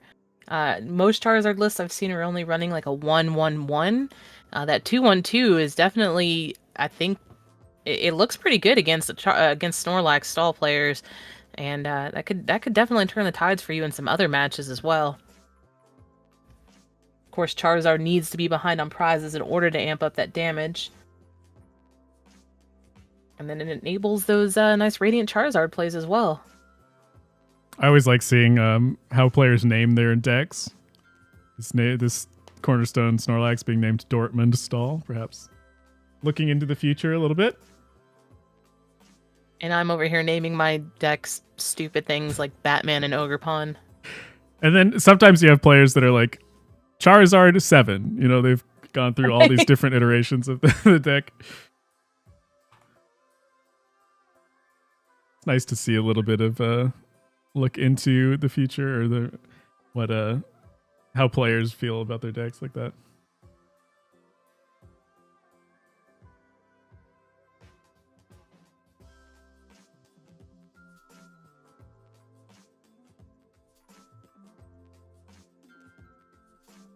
Here we go into game number 2.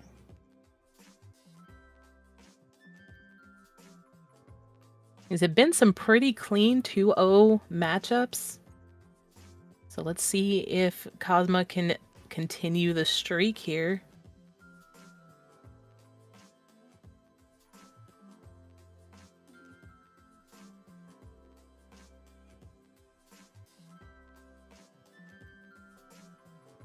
So once again, the stall or control player choosing to go second, try to get the best setup possible. Leading a Mimikyu is pretty much what you want to see as well. We said the Charizard deck has limited resources for attacking through a safeguard ability here. And starting with a Death Skull. Not such a big deal for the Charizard player, as they can use the Dusclops or Dusknoir ability to get it out of the active. Yeah, it's a pretty good way to get a free switch almost while putting damage out there. Filling their bench pretty quickly there. They're making sure that Snorlax does not have a way to manipulate their bench at all there. Yep, and importantly, finding their own Rotom to start drawing cards. Because if you're not able to attack anyway, you might as well be gaining more resources. Yeah, you might as well draw some cards before ending your turn. We'll see the Nest Ball here. They're debating, do they want another Ogerpon or do they want to lean into the Snorlax this time around? So we didn't see any actual Snorlaxes last game. It felt like it was essentially stalled with the cornerstones. Like there was not a reason for them to retreat, so they weren't anyway. But it's possible to get something trapped that can't do a whole lot. Maybe the Rotom. But if you're going to have something stalling, you might as well stall out with the one-prizers. Snorlax is only going to lock them into the active and keep them from retreating. It's not actually going to stop them from attacking the same way that Cornerstone did. See the draw off the Rotom for 3 new cards. Giving them some supporters to utilize next turn. And again, like we saw in the earlier Snorlax match, this handheld fan is going to throw a wrench into the works for Cosma as well. Because they're able to attack with this Charizard, but it means that you probably need to set up an extra fire energy on it than you would normally.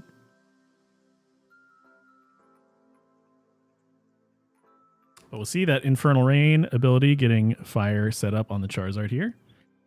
And they do go for the full 3, which lets them knock out the Snorlax and then attack on a future turn, even with the handheld fan activating.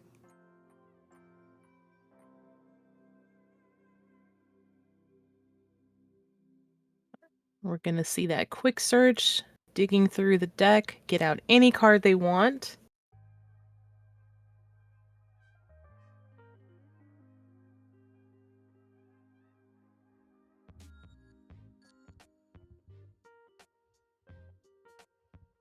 And no telling what they got, if they're going to use it right now or if it's something we're saving. Nope, they're just going to instant charge. Saving for, yeah, perhaps looking to get this Duskull in the active evolved so they can switch it out in quotations with its Curse Blast. And the one resource you do have against these stalling decks is time. You don't really have to rush anything. You're trying to be efficient with your cards rather than efficient with your time. Of which there is still plenty of it. Both of these players still have well over 23 minutes on the clock in game. And of course it is an untimed finals match, so no rush there either. This is kind of setting up a state that Ben will need to react to, though. This Charizard waiting on the bench and knows that the Duskull eventually will get out of the active, so choosing now to try to trap the Rotom, which I like.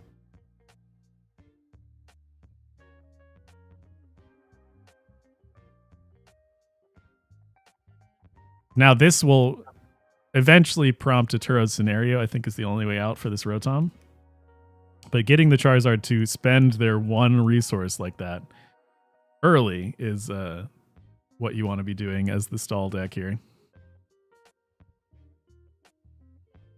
We're going to see the rare candy into the Dusknoir.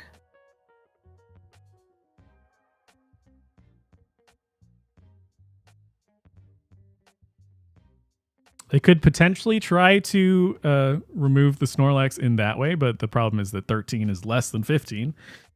So they need either a Dusclops or a second Dusknoir. I guess it just depends on... Oh, they're not going to do anything. They're just... I think they're going to probably try to set up both Dusknoir here. Go for the double play on that. Problem is there's more Snorlax in the deck. There's the full 4 for Ben.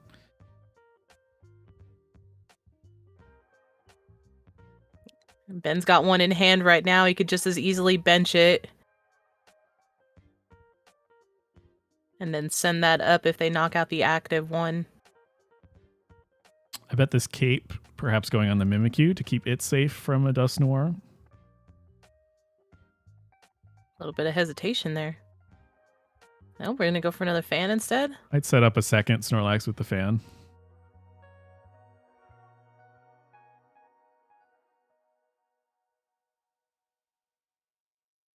Because 2 fan activations will prevent a Charizard from attacking.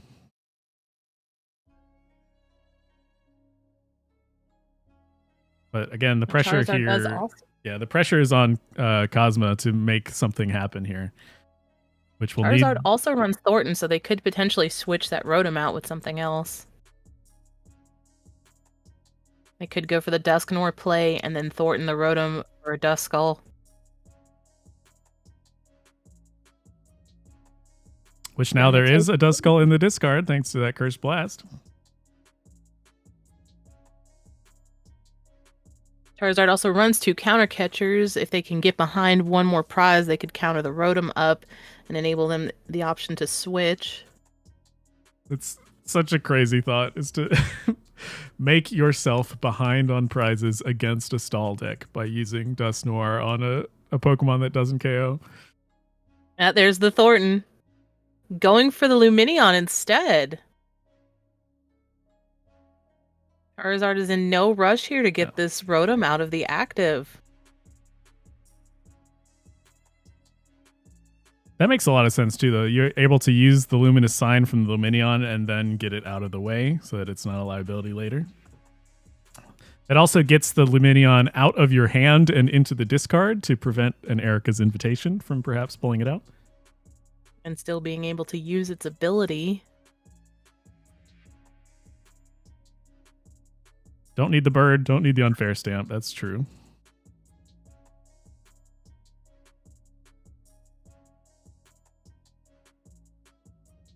And taking nothing from the deck, just emptying the hand a little bit and then instant charging. Getting their hand set up the best it can be for the one big swing turn where they can make everything happen.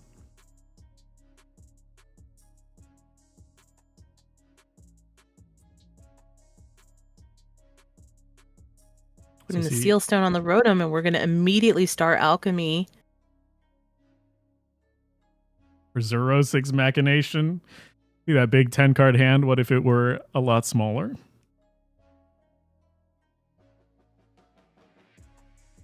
I don't see this discarding a lot of important cards for the Charizard because there are only a few super key cards that you would need to keep, but it certainly is... Pretty much anything they want could still be in deck and just searched out with Pidgeot at this point. They've still got 18 cards in deck. They're actually discarding one of the Dusknoirs. They still have the Super Rod to get it or the Charizard back, so... Yeah, They've got one Super Rod left. If you're going to be forced into discarding Pokemon, might as well discard the amount that you can get back with a rod later.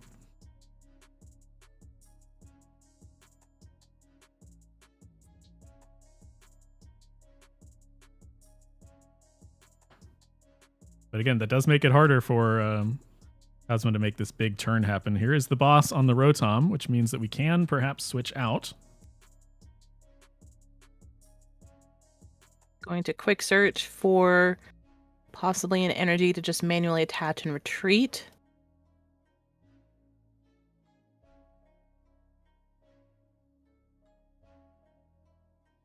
This particular Charizard only plays 6 energy, 4 on the field, 1 is in the discard. There's oh no, I wonder if one of their energy is prized. We're going to rod that energy back into the deck.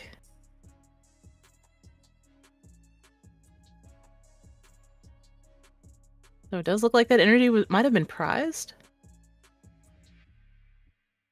Yep, because they only had the one that was in discard. Having to swap to a different plan there could actually be a problem here. Because, like we said earlier, the handheld fans on the Snorlax are going to make it harder and harder for this Charizard to keep attacking. Now they've used both of their rods. No way to recover energy out of the discard pile.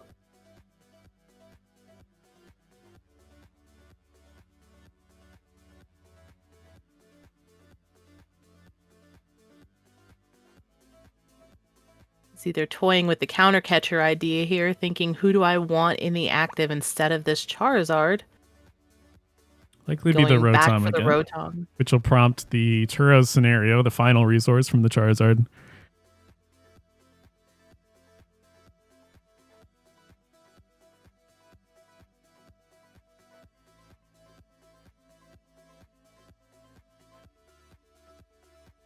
And then eventually Ben can set up a third Snorlax, perhaps.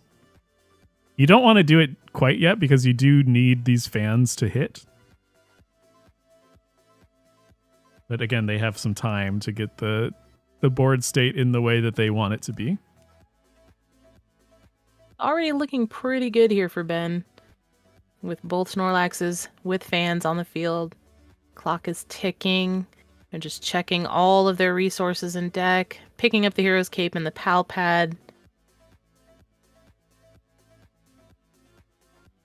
And we're going to Pal Pad the boss and the Misfortune Sisters back into the deck. They want to make sure that they can lock something unfavorable into the active. They know that Charizard is out of energy, unless they manage to draw one off of those 2 prizes.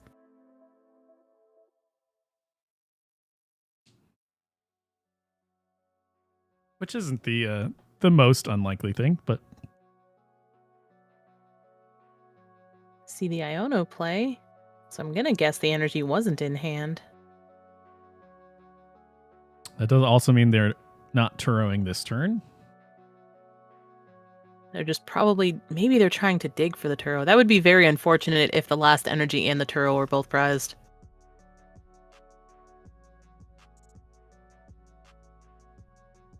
I think if that's the case, then the Snorlax just wins. Yeah. Snorlax has plenty of cards left in deck, no chance of decking out here. Charizard's down to just 13.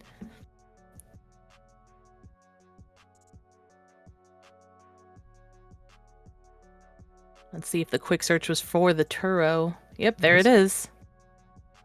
So this starts the chain of attacks here. They'll get one off here, lose an energy to the fan, then maybe get one more off on the second Snorlax on bench, and then lose another energy. So they have to hope whatever they draw in these next 2 prizes is their last energy. That's also assuming that Ben doesn't find either a boss or a counter catcher to pull up something like the Pidgeot that then couldn't retreat.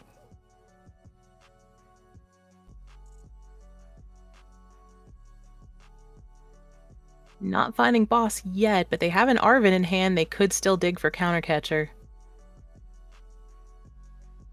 It doesn't really need the Sandshrew here, so it leaves it in the prizes. We can Going Arven for for the a counter catcher on the countercatcher. next turn. This Hero's Cape is going to prevent a boss's orders. Oh, yeah, right. They have it right now, of course. Yep, there it is. There's the Pidgeot.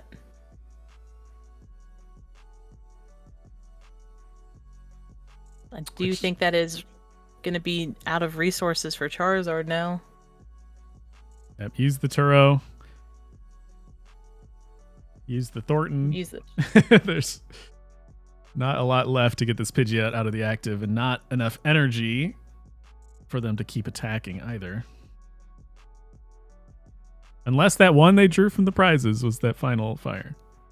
But then they still have one more in the discard pile, so yep, there's the concession from the Charizard.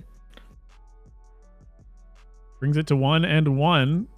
Best of 3 series.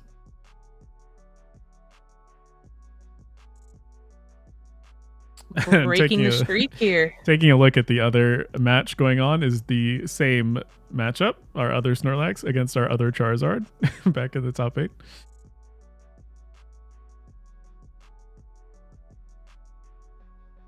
There's a world where it's 2 Snorlax in the finals. That's a scary world.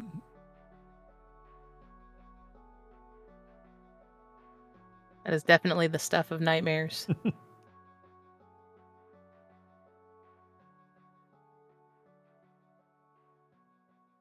All right, so going into game 3 here. They're going to take a quick break between their match. Cosma is electing to go second. This is somewhat of a trend that I've noticed at the start of new formats. Whenever there's new cards available, people want to play with the new cards, and so they're filling their tech slots with these new fancy shiny things. And then something like Stall or Control sweeps in and says, "Oh, you forgot to deal with me," and then they do very well.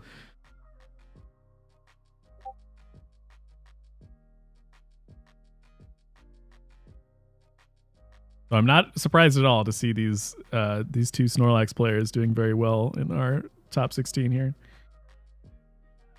When you don't know what to play, there's never a bad call on playing Snorlax, but you do still need a good pilot who knows how to utilize those resources when, and just the proper sequencing. Snorlax still does require proper sequencing. I have tried the deck myself in the past, so I can attest to that myself. It's not just an auto win. Nest balling for the Rotom. Just taking a look at what's in their deck, kind of prize mapping a little bit.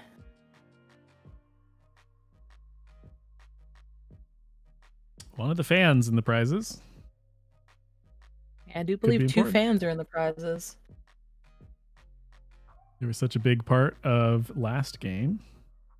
No, they only run 2 handheld fans, so 1 fan is in the prizes.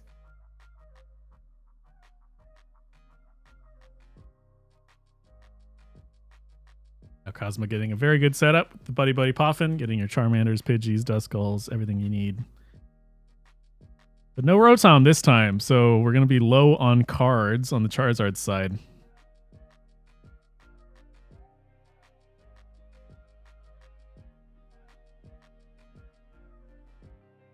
Now Ben with the Snorlax gets to play Arven to get all of these items you want. Gets a fish off of the flute. That could be rough for Cosma here. Debating on that Forest Sealstone attachment there. Is there something in the deck they want to go get now? You don't want to put it down just yet until you're ready to use it. We know there's things that could always happen to that Rotom. Looks like they are going to opt for it.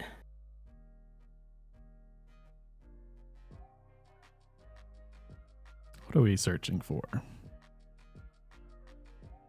Another Nest Ball. Fill up the bench a little bit more here. They want something else down there besides that Rotom. Another Snorlax. Good choice. Like how the instant charge looked grayed out, like they couldn't use it for a second there. Rotom has to be ready, okay? He's doing a lot of work in these decks.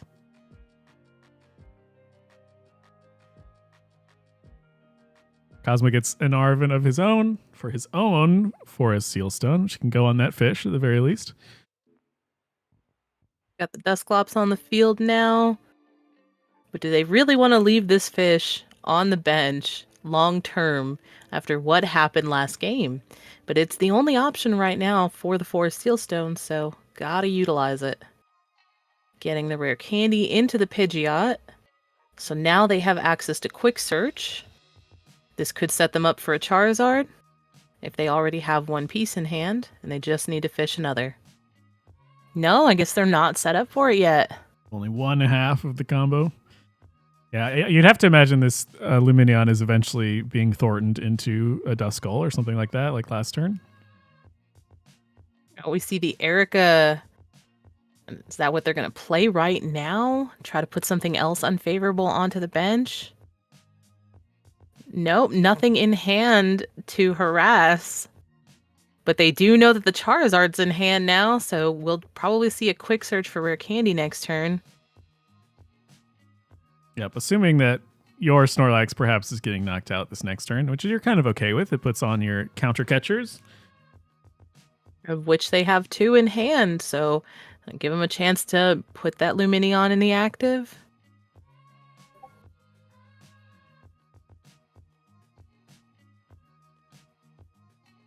I almost wonder if there's a choice to counter catcher up the Pidgeot as well, which they could eventually attack with, but that requires you're committing 2 fire energy to the Pidgeot.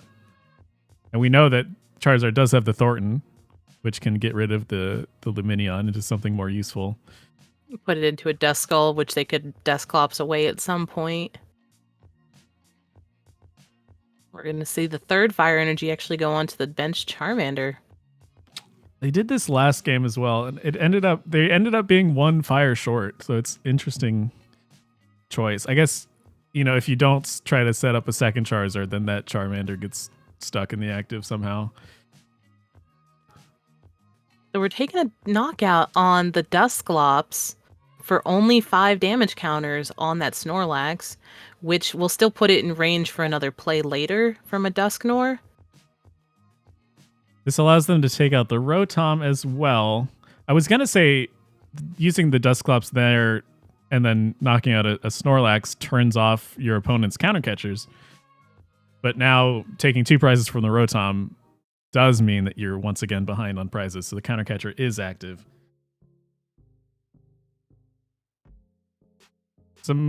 There are lots of decisions being made that turn. We'll see how it shakes out here in the next couple of turns. No fan in hand and no way to search it out either. You do have at least 1 turn, I think, with a counter catcher, most likely. So, and the flute finding 2 more birds, that's not what you want to see as Charizard. Both the Pheasantipity and a Pidgey now on the bench. Not very useful here. No, and that they opted not to put the Duskull on the bench for good reason, so feeling that bench space there, that could be harmful, but we could, like you said, still see a Thornton play. And the Pheasantipity could prove to be a little more useful.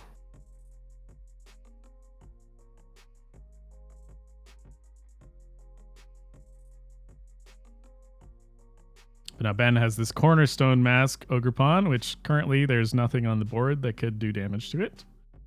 I suppose the Charmander could do 30 at a time, but...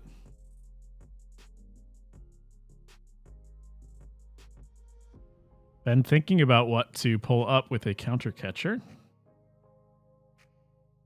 They should theoretically have 3 energy in deck, so if they wanted to, they could put that energy on the Pheasantipity and start picking off the bench. But that would use all of their resources that they have left, all of their energy left.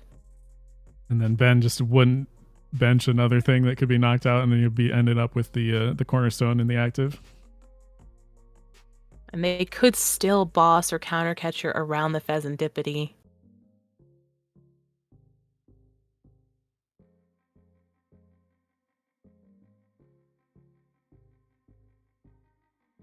But now, Ben, I do like how these control decks just keep presenting challenges for your opponent to overcome. This Cornerstone Mask Definitely now is a make new you think. challenge.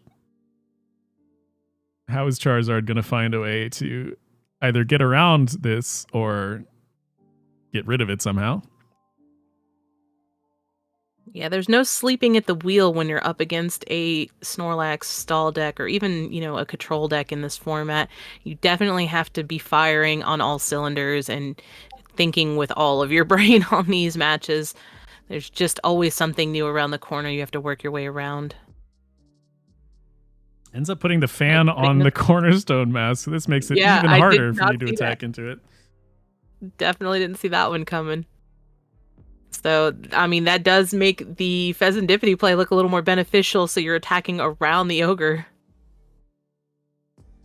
So And here's the there's one the Thornton. Makes a Dusclops this turn.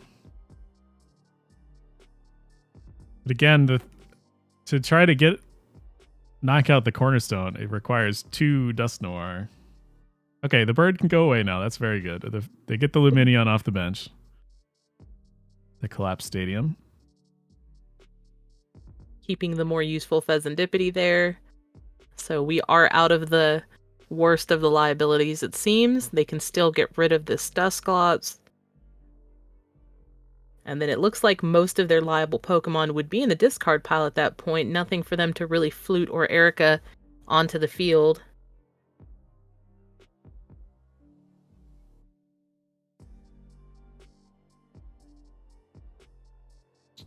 Reloading a Mist Energy onto the Cornerstone Mask Ogerpon. Perhaps to retreat into a block Snorlax in the future.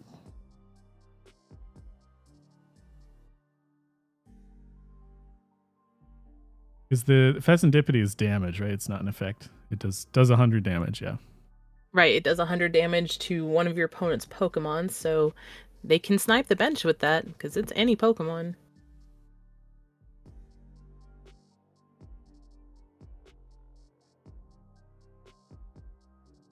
Let's think of resources again that Charizard has. We still have 1 Rod. We have 1 Turo.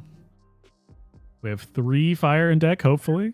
I don't know if we've checked for prizes, but... Hopefully. And then still 2 rare candies. Here's the first Dusknoir to put 13 on the Cornerstone Mask.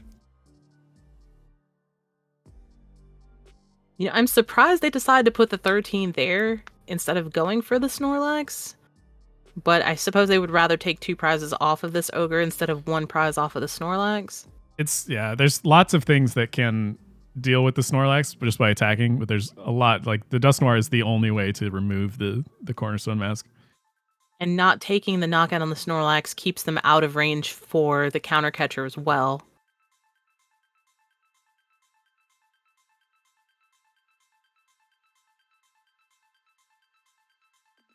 And importantly, this Cornerstone Mask having the handheld fan means it can't have the Hero's Cape. So another Dusknoir would actually take out this Cornerstone Mask. They're going to penny it instead and send up a fresh one, though. But they are debating about the fan this time around. Do they want the fan or do they want to hold out for the cape?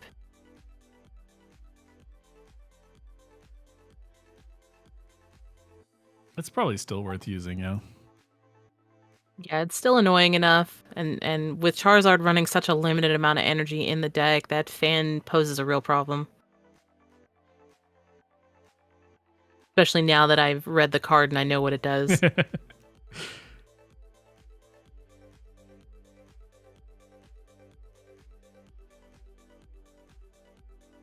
kind of a funny visual to think about, too, is this Ogerpon sitting there with the little fan and the big scary dragon on the other side just can't attack into it.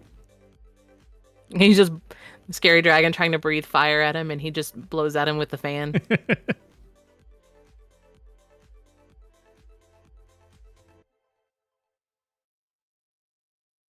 Right now that scary dragon is still a baby. The big scary dragon is on the back line. Ends up removing the collapse. Oh, okay. It took a while for the game state to reflect that. Removes the collapsed stadium with Charmander's first attack there. Ooh, we're going to Airy the counter catcher out of hand. We can see they have the boss and the Turo and a Dusknoir in hand, so they can quick search for another rare candy into that Dusknoir. I'm curious if it's enough, though. We've already used 3 candies, right? Or maybe it was only 2. 2. I believe there's 2 in the discard. Okay. Yeah, there's 2 in the discard. Because we're trying, I think, to get rid of the Cornerstone Mask, you need to do 2 Dusclops or 2 Dusknoirs in a single turn. Because you just assume that they'll have a penny, usually. It's a tough situation. It is very, very tough.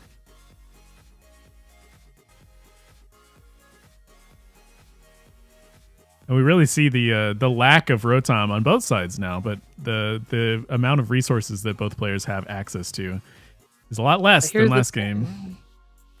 Here's the second rod, putting what looked like a Dusclops and a Dusknoir back in deck. We know they still have 1 Duskull in deck. Or possibly prized. But now the energy count is the energy count for Charizard. There's no way of getting extra energy back from a discard or anywhere. So those 3 fires you got left is all you have left. They have to play with fire very carefully here. As you should always. Perhaps we should say you shouldn't play with fire. Might be better. Oh no, Charizard's not doing too bad here. Took it to a game 3.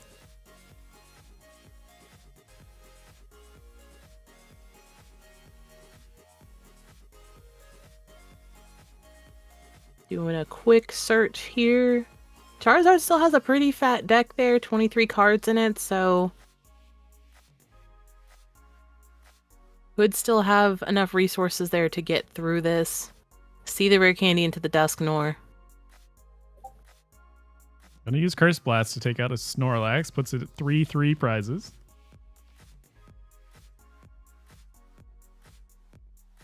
And that is going to open up the counter catcher plays for Snorlax. Oh, they're still tied, though, because it was a trade 1-1. Yes, I did miss that. I thought they were still sitting 4-4.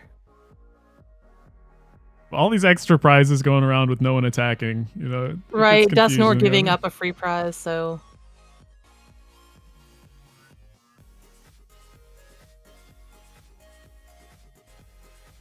That would be really wild if we managed to see this go to sudden death.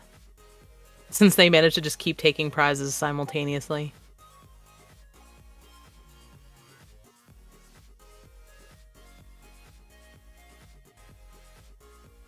We're just going to see a draw pass from Ben there.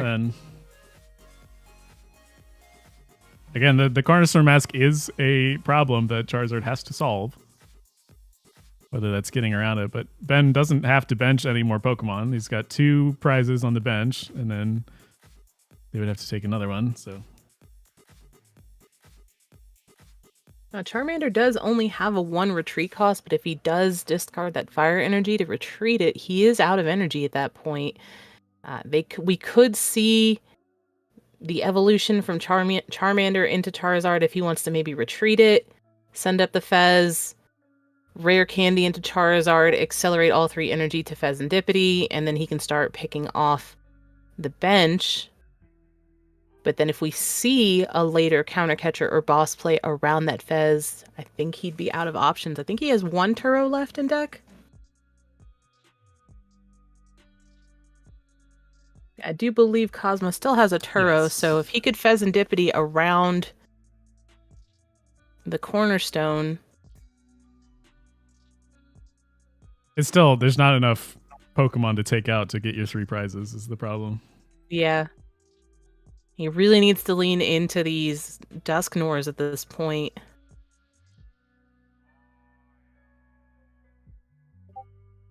Yeah, with no way to remove the fan. I think the fan does actually close it out for Ben here. Because the only way that Cosmo can attack into this Ogerpon is with this Charmander that does 30 damage. But you attack with the fan, and suddenly you don't have the energy to attack anymore. I'm sure Ben would probably move that energy over to the Dusknoir. Oh, we're going to go for a manual attach on the Charmander. Do the steady fire breathing for 30. It's the one attack you get. This one energy is now moving away. I did not see that coming. And we're running out of ways to get Dusknoirs back for Charizard. I kind of wonder what Cosma has prized.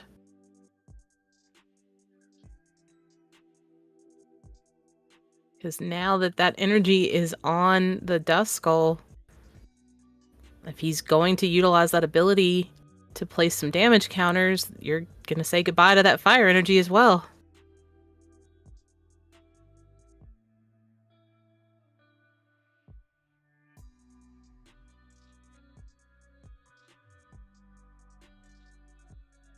Unfortunately, neither the Duskull, Dusclops, or Dusknoir has a way to attack, so there's no way for them to even send that into the active attack and see that energy moved back to the bench. I think the game is over. It's unceremoniously as it seems. I think being forced to attack with the Charmander kind of did it. The only way out of that I saw was trying to attack around the Ogerpon with the Pheasantipity. But now that 4 energy are on the field, and you would need 3 for Pheasantipity to attack. I don't see it. Maybe somebody else sees something I don't.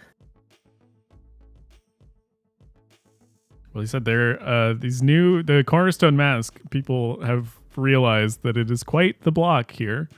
A lot of decks don't have any way to deal with it. So here's another attack and another fire energy being moved onto the Duskull.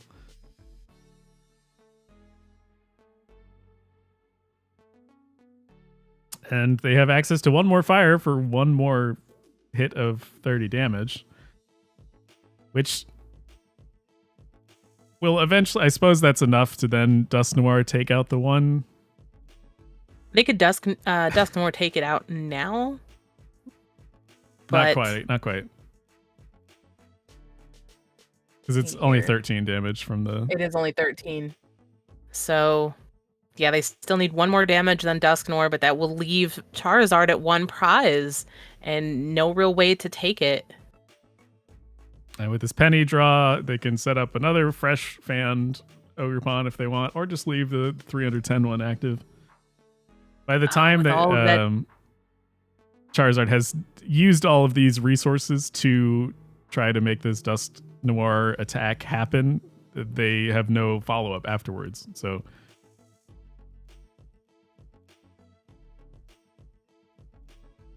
yep, pennying up that Ogre, setting up a fresh one with even more HP. Oh, we're gonna see the boss play here.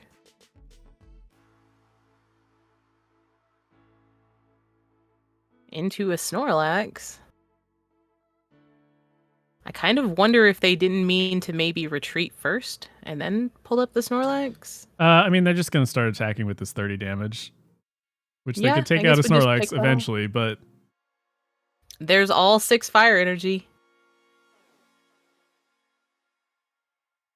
So now over 5 turns, they might take out the one Snorlax, but that then leaves a fanned Cornerstone Mask Ogerpon in the active.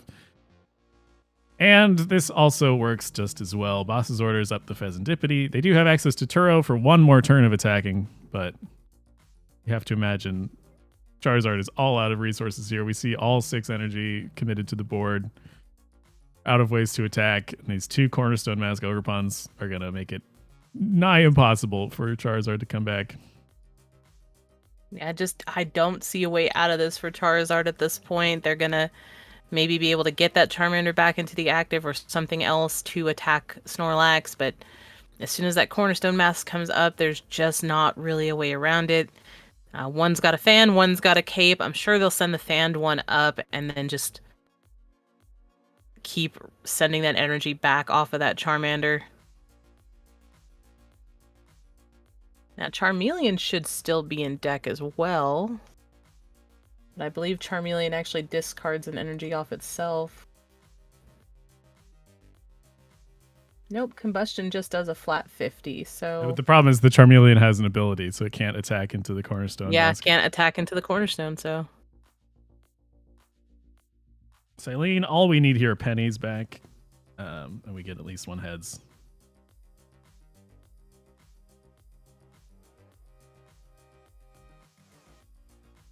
Yep, going for the 1 penny.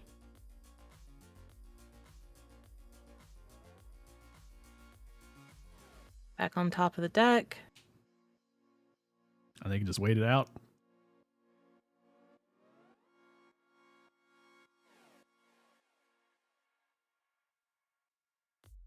There is the Dustoir at the very least, but 13 damage counters. Gotta take out the Snorlax. It can just be replaced with the other Snorlax.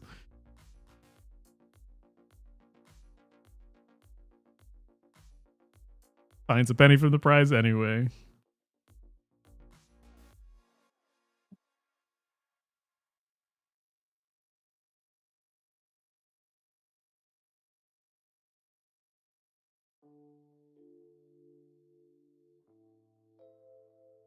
Going for the Iono. Just puts more Well, that's cards going back to in. Yeah, they're just going to draw another penny now. Extending the game. You want to draw some more cards, but Or just draw a pass now for Snorlax. They're in a pretty good position. They've got a penny in hand for when they need it. We'll see the quick search. Are they going for the Turo? Picking up the Fez? And sending up a Charizard. I think they're just really hoping here. I don't really know what they're hoping for because they can take out this Snorlax that leaves them at 1 prize. they're hoping to pick up as many prize cards as possible. So they're going to get their Yeah, final I mean, one they'll and then just- sit around. They're just going to send up an Ogre and then you're They locked. didn't even attack. You've got...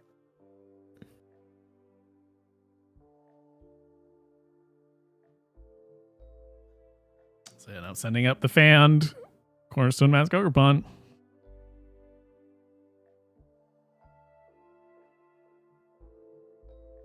And So maybe that's the plan here, is to force them to just recycle this energy. I mean, they're gonna fan that energy probably to the Pidgeot. No, but the Pidgeot can't attack into the Cornerstone Mask either. We're gonna boss up the one that doesn't have a fan. Okay, gets one more attack on it. So now hoping that the Snorlax player whiffs for Another penny or switch. whiffs for 9 turns straight. Yeah, they just need 9 turns of 30 damage here. Actually, I think it's like 10 turns. 11, because 310, so... Yeah, 10 more turns.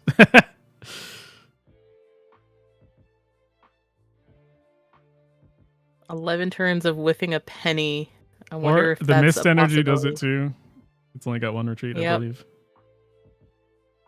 Oh no, Charizard looks a little defeated. There's the Mist Energy.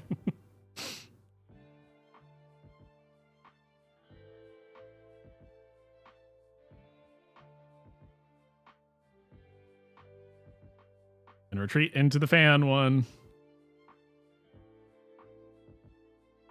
That fan is so devastating for decks like this that just don't play a lot of energy. Another card that people aren't really used to seeing because it only has shown up again recently. But it's doing a lot There's of the work. concession from the Charizard. They got it pretty close. The hope was there. Fleeting as it was. Yeah, Ben takes it. Going to move into the finals here on our EU late night wave. And we're going to take a quick break again until we get our next match set up. So don't go anywhere. We'll be right back.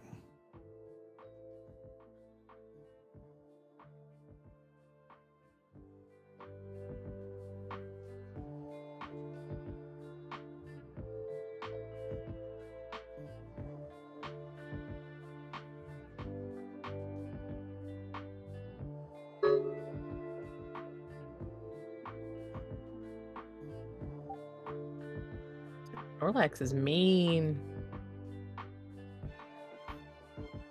When did Snorlax get so mean?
matchup here. Here we go. Sorry. We had some muted audio there, but we are back. Sorry for the delay. Once again, we had a judge call that needed to take care of, but we are back into the top 4 match here. Gardevoir up against our good friend Snorlax Doll. Only this time we get to see it from the Gardevoir point of view. Important to see things from other perspectives. You get the other side of it. Now we get the feeling of sitting across from the Snorlax and seeing how we can fight uphill against it. It's a little more intimidating from this angle, I have to admit.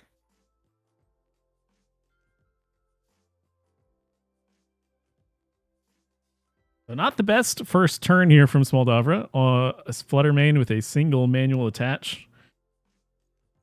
But we'll see. That might be the... this is not a matchup that I've played or that I've seen, but we'll learn what the Gardevoir's plan is as we go the along. draw attach pass. I think that's actually fine in this case. Yeah, I think the Fluttermane might be where we lean for this, right? You don't want to bench too much here.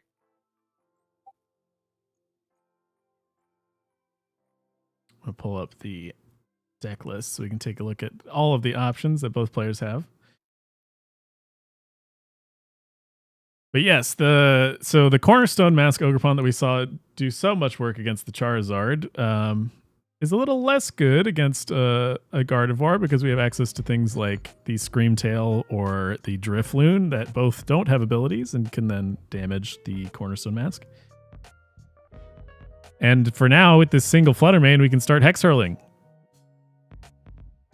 Yeah, so this really just might be the way to go here. You know, you don't want to bench too much. They used... we saw Ryan use their Erica. I believe they only have one Erica in the deck. And they used that one early already. Just want to double check here and make sure. Yeah, just one Erica in the deck. They've already used it. They didn't find anything to put on the bench. They can always get it back, but it's going to take some time. 2 tails on Silene doesn't help. Yep, so no Erica coming back. It's going to just kind of force Smoldavra into, you know, which really is not a force here. You're just going to Fluttermane over and over and over again and try to take out as many Snorlaxes as you can here. Ultra Balling for now Ryan does run 2 of those Cornerstone Mask Ogerpon, so that, you know, could lock out the Fluttermane from making direct damage, but you're still going to be able to snipe anything that might be on the bench. Some interesting choices here of what to pull into your hand with the Ultra Ball. But like you were saying, there's only the 1 Erica's, but there are 4 accompanying flutes. So it behooves you to get your Pokemon out of your deck into your hand in this case, so that they don't get called up by a flute. Pretty smart play there for Smoldavra. But she does get 2 pulls this time, a Ralts and a Greninja. Actually going to leave the Ralts in. That makes a lot of sense too. But yeah, they don't want to see more. The choice last turn between the Manaphy and the Radiant Greninja, which would you prefer to have on the bench? The answer is neither, but you would rather have the Greninja for the ability. Especially since you can just attach energy to the Ralts and use that teleportation burst to get yourself out of the active if needed.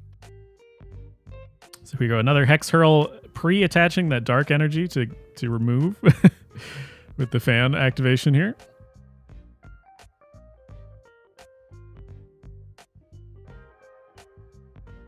Go ahead and put a Psychic Energy onto the Radiant Greninja.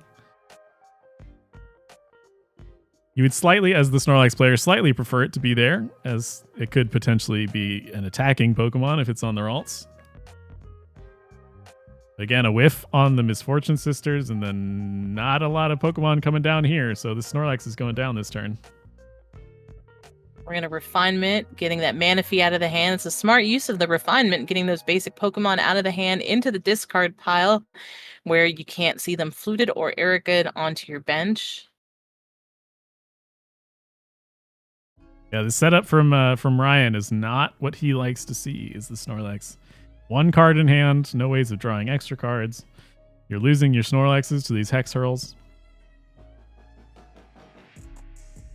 Yeah, that early Hex Hurl setup, I'm not going to say too early. It still took 3 turns to get the energy on there, but not being able to get anything else going there for Ryan for so long. The scope of And now these you will see. controlling games is so much wider than the scope of a regular game. I think we can say 3 turns is early. Yeah, that's true. With so much time, you have nothing but time, and then a deck like Gardevoir that normally takes a little longer to set up as it is. And they're bringing that Cornerstone Mask up, which the Flutter Mane's not going to be able to hit. So they're gonna have to find another way around that. It still will be able to, because Midnight Fluttering shuts off the... I'd actually put damage counters on, huh? Well, the Flutter Mane turns off Ogerpon's ability. Oh yeah, because Flutter Mane was in the active first, so... But this Forest Seal Stone's going to find an Arven, so Brian does have a little bit more setup to do here. And the cape, the cape buys you some time.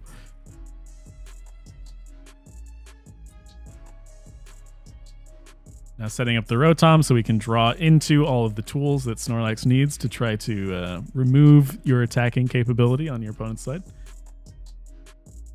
So Flutter Mane really just turning out to be the MVP for Gardevoir these last few matches. Yeah, very hard for Snorlax to deal with. Very hard, very good in the mirror match. Turns out it might be just a good card. Shh, don't say that too loud. They might hear you. Start seeing Flutter Manes everywhere. Being a colorless attacker, too, on top of that, you really can just slot it into anything. Gonna start refining away some energy. No harm in keeping the Curly and the Gardevoir in hand. Getting them the boss and the Iono, so they could always boss around anything unfavorable in the active, but the Cornerstone being in the active isn't really hurting them too much right now. They immediately get a Monkey and a Ralts, though. Retreating the Flutter Mane into the Gardevoir. I'm curious about this because the Psychic Embrace ability should allow it to not do any damage to this Ogerpon, but they have boss, so we're going to take out the Rotom instead. That's great. Going for a nice 2-prize turn there. And again, removing the draw power that Snorlax needs to kind of stabilize here. And Snorlax was already hurting their such a small 3-card hand.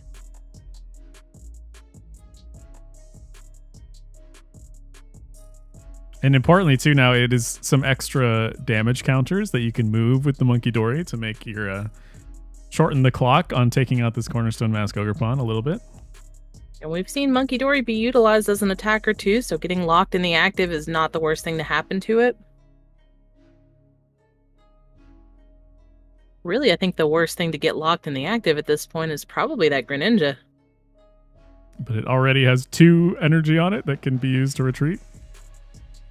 Assuming there's not a Snorlax in play. Yeah, assuming it's not a Snorlax. But Gardevoir has access to at least 1 Turo. Yeah, 1 Turo in the list.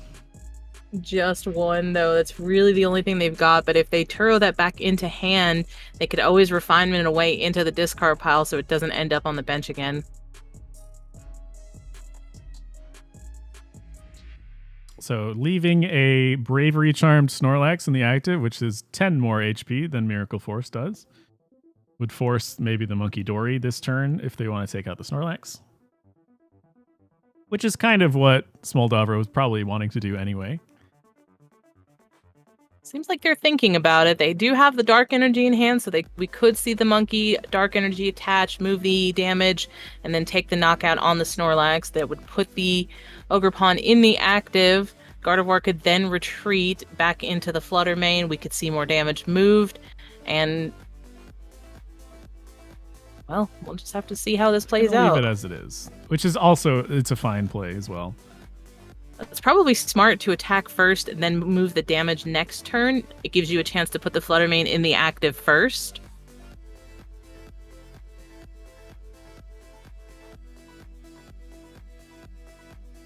Here it is, that one. They found the one boss to pull up the Radiant Greninja. But luckily we have a Monkey Dory with a Dark Energy in hand.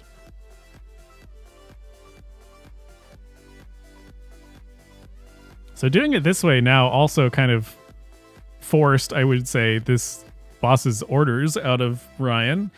which maybe was a resource that he would not have expended had the Snorlax been knocked out last turn. So kind of a smart little play, leaving the Snorlax in the active, knowing that Smoldava could just take it out the next turn. And now this Radiant Greninja can just retreat as much as it wants. It has 2 energy on it.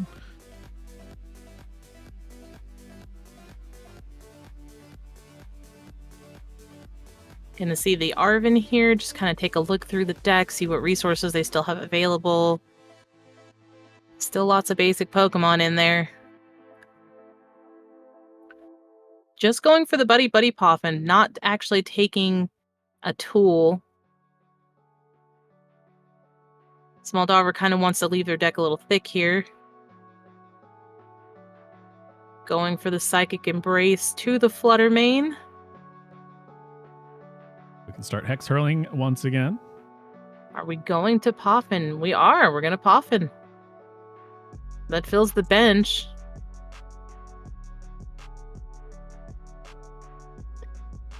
And again, this Hex Hurl able to do damage because of Midnight Fluttering, turning off the ability of Cornerstone Ogerpon.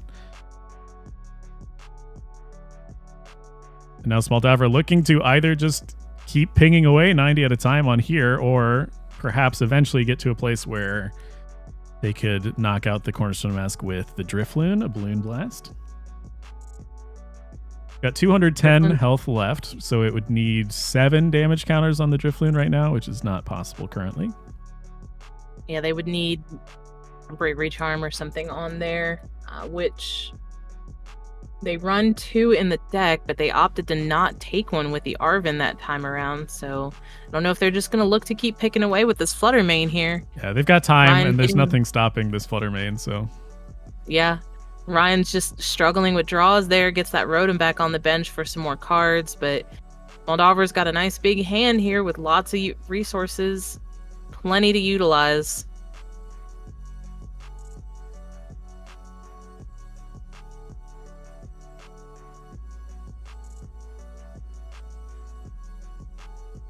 And we're approaching a turn in the future where you could Turo the Flutter Mane to get the Psychics back in the discard and put the Drifloon active. So if we get the HP to a spot where that is possible, that is another play available to Smoldava. With no Snorlaxes out, nothing is going to get permanently locked in the active, so Turoing the Flutter Mane at this point wouldn't be a bad option if you really wanted those energy back in the discard pile. Here's the Arven from Ryan for a fan and a counter catcher. We are going to see the Curlia come up. Not the best attacker here. Does have an ability. The Snorlax. Yep. And the fan. Snorlax's favorite tool, of course. Right. When you're a big boy, you just need a fan to keep you cool. But does Ryan have the switch out for the Ogre here? Smoldava only needs 1 prize. We're just going to leave the Curlia in the active for now. There's the Turo. What a top deck. I mean, it's still not... The game's not over yet, but... And now, actually, I think reconsidering here. Yeah, right. Do we want to take the Ralts out of the active, or the Curlia out of the active? Moving the damage over. There's the 90 for 310 for the last prize. Very well played for Gardevoir there. I had to check their math real quick right at the end. I understand that completely. Going to game 2 here. Smoldava taking the first match. Win to Gardevoir. Or the first game there in the match. That was a real tough game there for Ryan. Yeah, never got the setup they really wanted. They had the Rotom for 1 turn, but then Smoldava was able to take it out immediately to shut off instant charging. And so without drawing all these cards, it's hard for the control deck to find the controlling pieces that they need.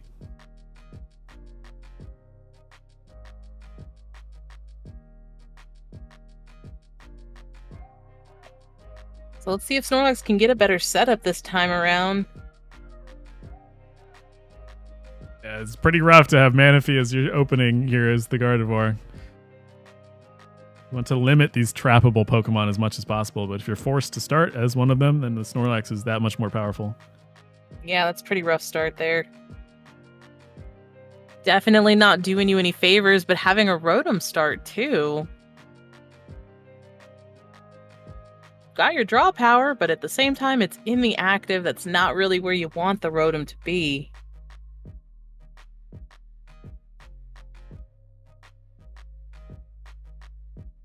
Not the worst thing is Snorlax, though, because you'll start drawing. Eventually, you'll get like a penny or something. And you can penny swap up. Well, the hopefully Snorlax. You'll start drawing. That's the plan, anyway. See the first Snorlax go down. Nest Ball for the second Snorlax. We want to get those big boys out as soon as we can. Definitely don't want to give Smeldover the opportunity to be retreating. And instant charge for 3 cards to end their turn. Not a bad turn 1. They've at least got 2 Snorlaxes on the field now. Let's see, both monkeys in deck. The Greninja is also in deck, which kind of you would hope it to be in the prizes almost. At least there, it's a little more safe to the likes of Flutes and Ericas.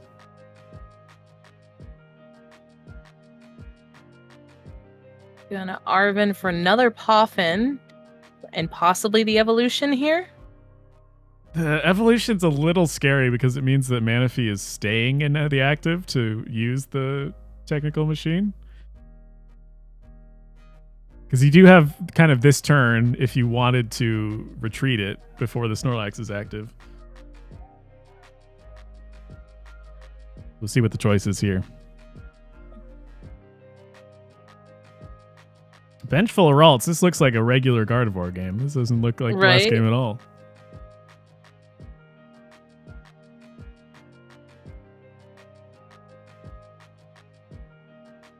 Trying to speed up the pace of the game a little bit. Yeah, it looks like they are going to use the TM evolution.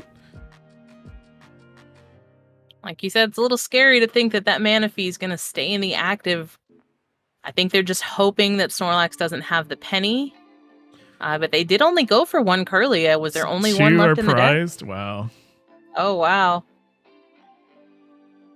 It's their choice of a Screamtail or a Drifloon. Not actually the best. Both of those are very good attackers into Snorlax. Of course, neither is also a choice. But they decide for the Screamtail. But this setup is much more what you are hoping to see from the Snorlax side. And with that switch card, we're going to see a block Snorlax in the active, so this Manaphy is going to be stuck there for a bit. And importantly, gets a Bravery Charm on that Rotom to prevent from a Miracle Force knockout like last game.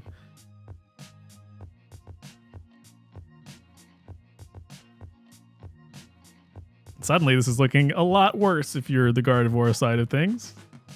Yeah, Gardevoir looks like they're struggling a little bit here. Especially now that Manaphy is just stuck in the active, it looks like their only hope is going to be to boss around the Snorlax, get that Rotom back in the active, and then manually retreat the Manaphy. So maybe that's the plan next turn if the Rotom stays on the field. If the Rotom comes off the field, they're going to have to find that Turo. Finds a Night Stretcher from Misfortune Sisters.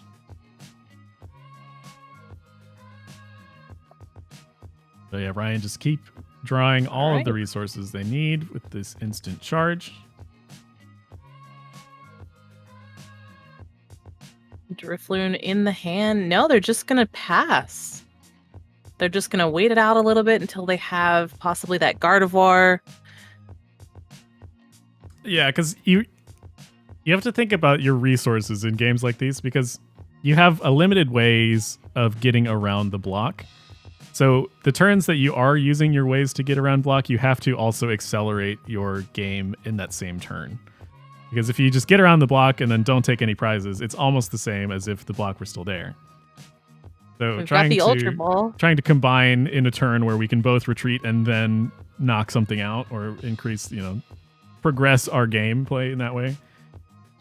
is the I'm a better little option. surprised they didn't Ultra Ball for Gardevoir there. They could have started getting some acceleration going, retreated the Manaphy, started attacking with Scream Tail possibly.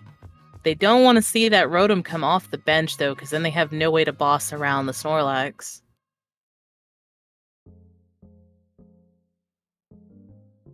You send a cape. The squad of Snorlaxes getting all their favorite tools. Got the fan, the cape.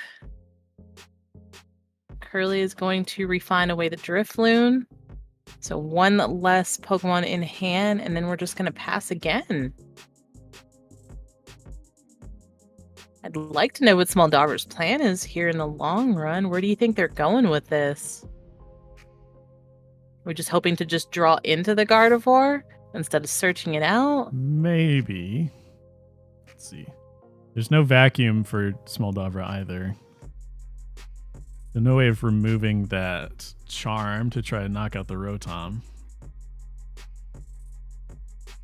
It might also be a thought of total psychic energies in discard. I haven't been counting.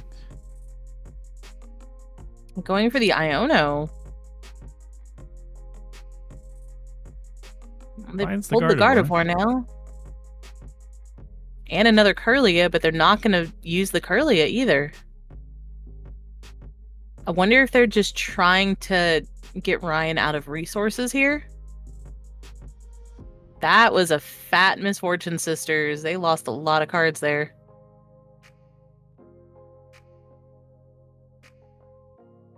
And Ryan starts to build that hand back up. We'll see when Smoldavra decides to start activating here. They certainly have a plan in mind. I'm interested to see what it eventually will be. Yeah, they're just kind of drawing. Another Misfortune Sisters gets another Earthen Vessel.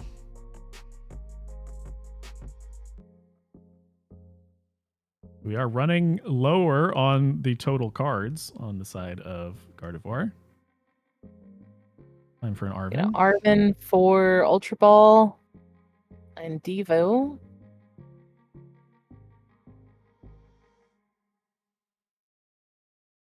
Seems like it's time to activate somewhat.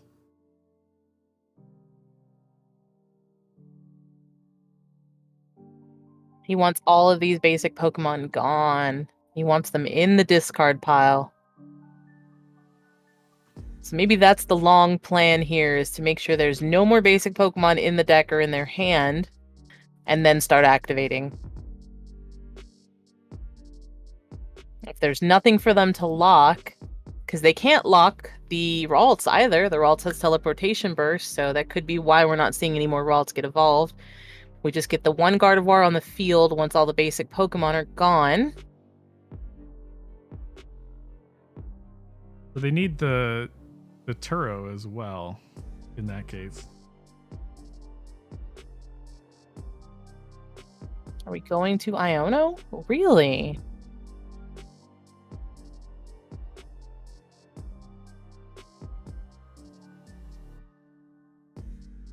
They are, again, filling up the psychic energies in the discard. That's probably the other plan, too. We want all the basics and all the psychic energy in the discard where we have access to them. And like you said, you're playing against Snorlax. You have nothing but time.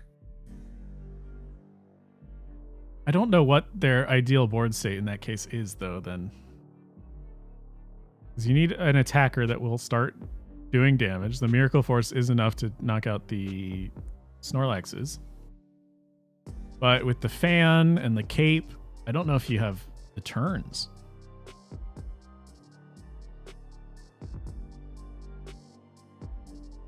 Smoldaver's got to be seeing something that we're just not seeing here in the long play, but the only thing I can think here is that they're just trying to get all of their basic Pokemon and all their psychic energy into the discard pile before they start firing off, get that Gardevoir, get that Kirlia evolved into Gardevoir, start accelerating energy, and make sure that there's always an option for switching or locking in while they're still waiting on drawing into that Turo, which is hopefully not prized. Oof. That's a huge hit on the Pokegear. Yep. Now this really shuts down on the amount of turns that Smoldavra has. All these cards will not be able to be Iono'd back in, so we only have 13 cards left between the hand and the library here. The deck, I should say. I still have one Gardevoir left in deck. They know they're both in there. Let my Magic player slip through a little bit, calling it a library. Get that out of here. This is... Start calling the discard pile the graveyard next. This is Pokemon. That's called trash, sir. Still fascinates me they call that trash in Japan. Mm-hmm. All right, we see the Iono. Yeah, there's one Iono left in deck. Like I said, we're running low on cards here. There's the Turo. Took a very long time. Sweet time showing up. Right. Just always at the bottom of the deck, it seems. So maybe next turn we'll start to see the fire off. We might see the Refinement away, the Monkey Dory, Turo up, the Manaphy. Oh no, they're going to concede. They just... like I was saying, they knew it took far too long. They were running low on amount of turns they could attack, and there was no way they were going to get 6 prizes that game. So it's 1-1. Go to the final game once again.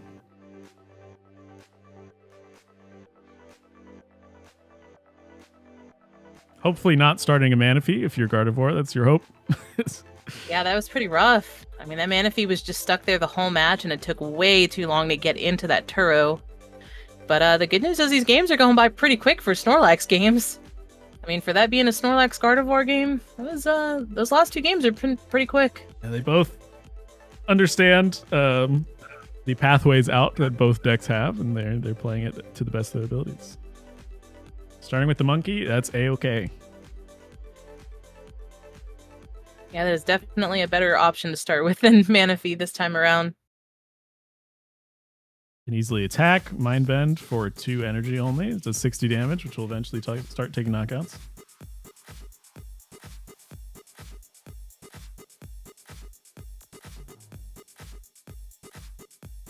And the Snorlax start from Ryan.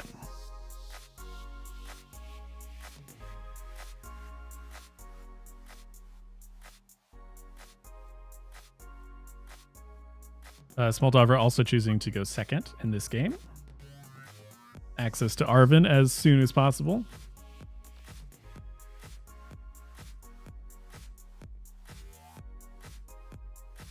Hopefully going second puts Smoldover in a little bit better position here. And a miss on the flute. Whiffs. And the Rotom comes down for the instant charge to end the turn. Drawing into the Vessel, we're going to Arven for probably a... Oh, we're going to go with the Ultra Ball instead of the Poffin in Evolution. That's Curly as they're freaking out. Did you see that? He's like, pick me, pick me. I can't, sir. This is Arven. We're going to Ultra Ball away that Greninja and the energy. We don't want the Ninja in hand. Get another Monkey. Get rid of him too. Vessel away that Monkey for some more energy. Getting rid of all those liabilities early on.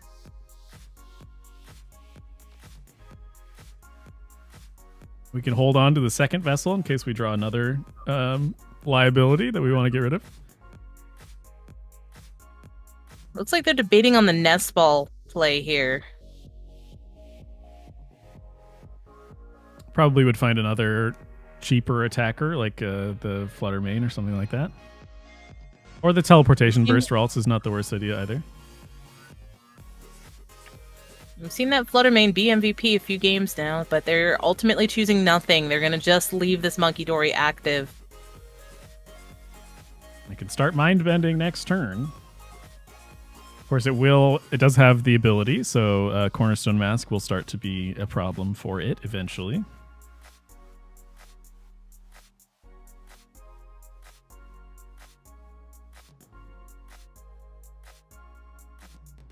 Ryan pulls up another Snorlax.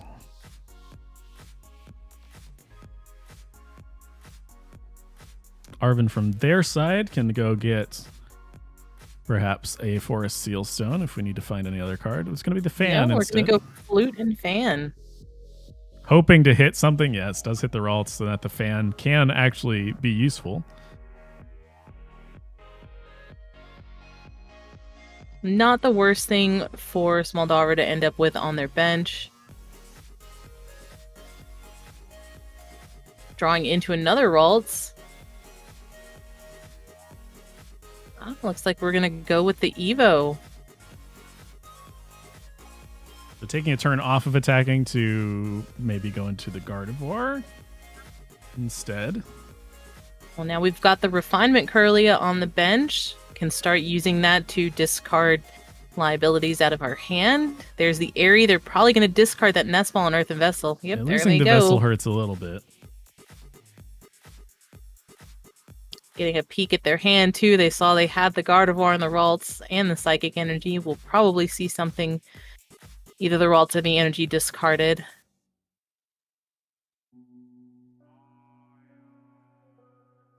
Ooh, Iono. That's a nice pull. They're getting rid of the Ralts. Yeah, the fewer Pokemon we have on the bench that could be pulled out by Erica's, the better. There's one energy in the discard. Going for the attach and the Iono. Looks like we're going to see this monkey start attacking.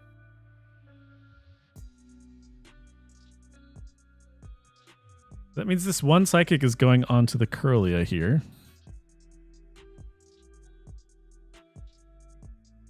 The more we attack into the fan, feels worse and worse, it feels like. Unless, I guess, leaving the energy on the Curlia isn't the worst thing in the world because it eventually will become a Gardevoir EX.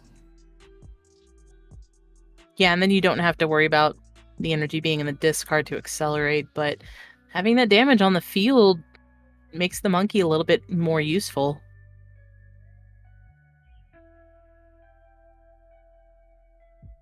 Trying another Iono, putting the energy down. Just keep mind bending. And we're going to Iono. We're going to keep the Flutter Mane. We've seen that Flutter Mane just be too useful to put it back in the deck. Drawing the Turo is also pretty great right there. They could use it next turn if they wanted to get something out of the active, but I think they're just going to keep going in with this monkey, just keep mind bending. Why not? Question now, where is Ryan putting the second Psychic? On the Curlia. Could see them Turo up the Curlia, and that's a pretty favorable board state for fans being out on the field.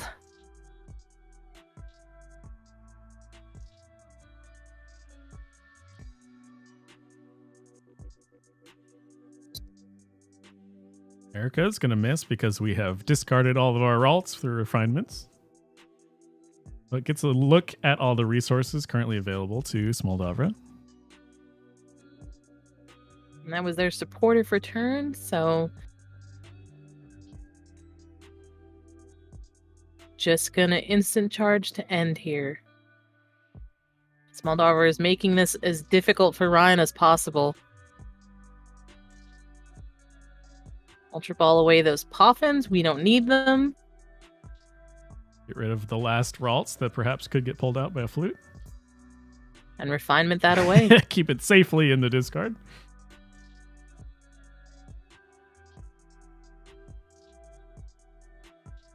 We're choosing to just end our turn. We're not even attacking.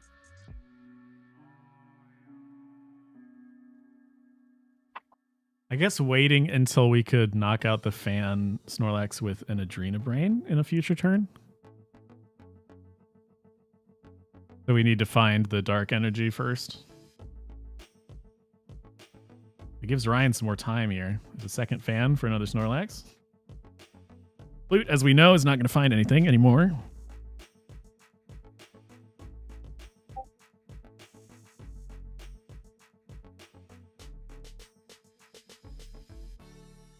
But Ryan filling up his hand once more and just getting all the resources he needs.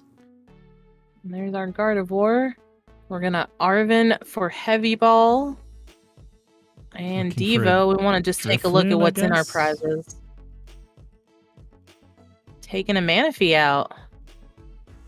Refinement that away. Yep. Keeping it once again safe in the discard. Who would have thought your discard pile was the safest place for basic Pokemon? And just ending the turn there. I think we're going to be waiting until we can get the dark energy.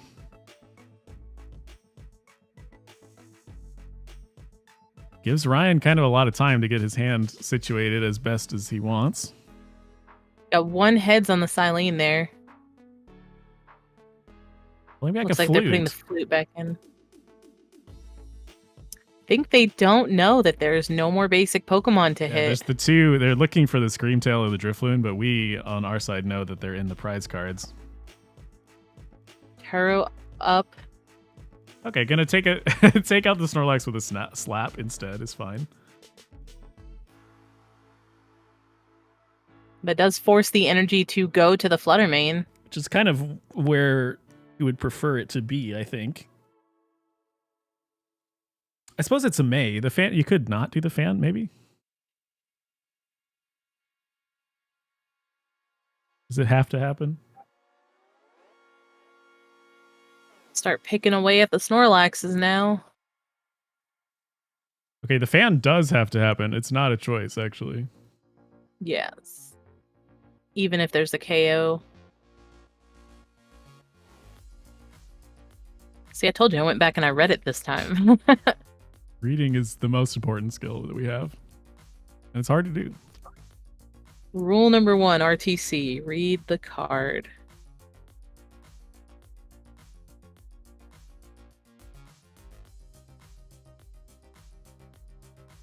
The Misfortune Sisters. Finding the unfair that was a stamp. big misfortune. Yeah. And something else that we missed. Looked like it hit 2 or 3 on that. Small Dollar doesn't seem too concerned. Not even looking to see. The stamp is slightly important because it is like an Iono in that it saves us time. It gives us more turns to keep attacking, but we are going to see a Miracle Force. The Gardevoir. Going for it. Going for the manual attach. Absolutely. Yeah, and this is kind of the board and game state that we want as the Gardevoir here. We have all of those basics in the discard. We have a Gardevoir that can knock out the Snorlaxes. We have a Flutter Mane that could knock out an eventual Cornerstone Mask. So we're kind of just okay attacking over and over again here. And there isn't a whole lot that the stall player can do to disrupt that very much. This might force a penny if they don't want to lose this Snorlax and keep the cape as well. We're going to see the counter catcher instead. Saves a turn, perhaps.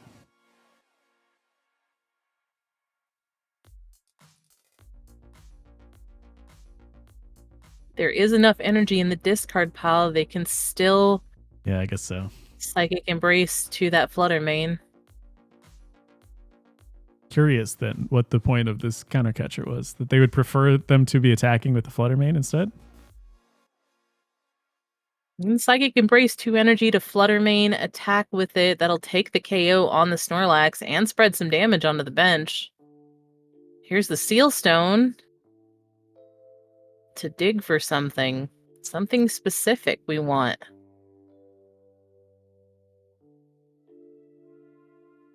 Are we gonna get to see what that is?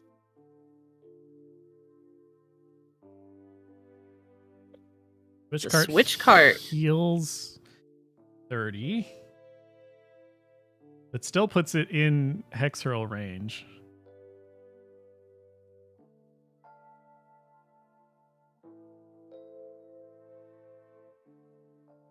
Of course, we don't have a boss's orders at the moment to take advantage of that, but... And no way to retreat this Flutter Mane, so they're just going to have to start attaching to it and attacking with it. Nope, we're going to retreat it because they don't have any... Turns off the block, of course. Yeah, turns off the block, so no reason not to, right? And just take the one-hit KO on the Snorlax there.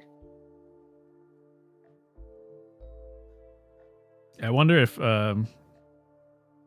Ryan considered that, because it does seem like a waste of a counter catcher in that way. We do get the penny on the caped Snorlax to heal that damage away at least.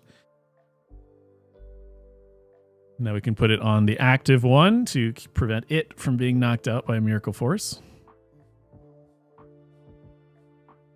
And there's the counter catcher for the Flutter Mane again. Now we could just retreat and attack again, but Hexerl isn't the worst idea either.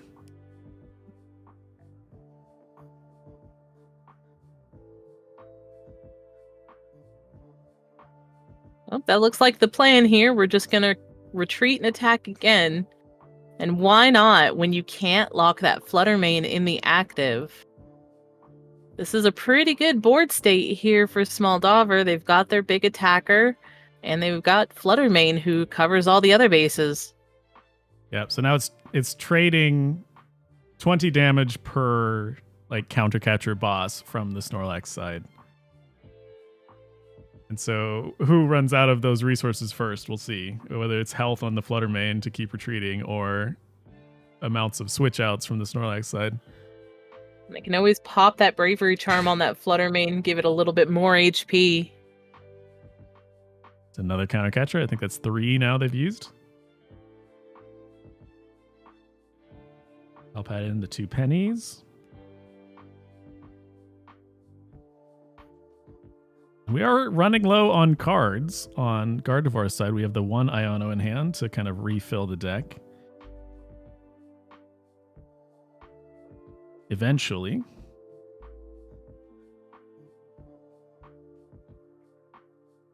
See the retreat from the Flutter Mane.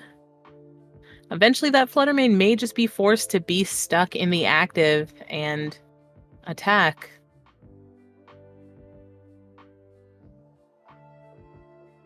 I think in that regard, the time is on the Gardevoir's side. Like they have more turns of attaching with Psychic Embrace than potentially the Snorlax player has ways of swapping it out. The question is, how often can they keep pennying? Is Pokegear going to hit one? Yep, all these turns of Miracle Forces that are negated by a penny. But the question is, they can't penny and boss. Do they also have another counter catcher in hand? So there's the penny, so we know they can't boss. Now they will have to counter catcher, which would be their 4th one. We're going to get the Pidgeot. Missed energy to put some more cards back in the deck on that Pidgeot. No, we're just going to leave the Pidgeot in the active to absorb a hit this turn. Yeah, it can freely accept this damage as it can just eventually go back in. They do need the 1 energy to retreat since the Pidgeot V's ability only works from the bench, I believe. But trading, again, your 1 energy card for another turn of safety, I think is a fine trade as the Snorlax player. And they will put that Pidgeot back in the deck, so that'll give him... There's the boss. I'll give him a few more cards in the deck, so we know Snorlax isn't decking out. Vanishing Wings. Bye-bye, birdie.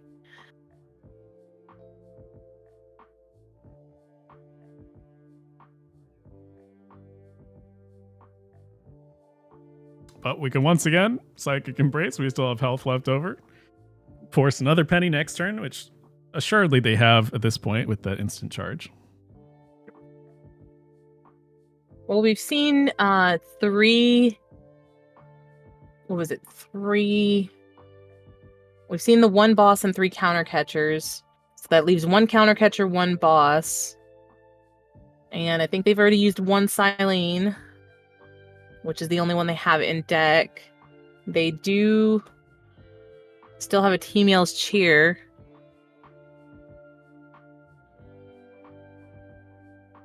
So 2 pennies down in the discard pile. 2 Pal Pads 1 left in gone. deck. We also don't know what Snorlax is prized either. They're playing a very careful game of resource management. Attach from hand this time, saving HP. Solid play there.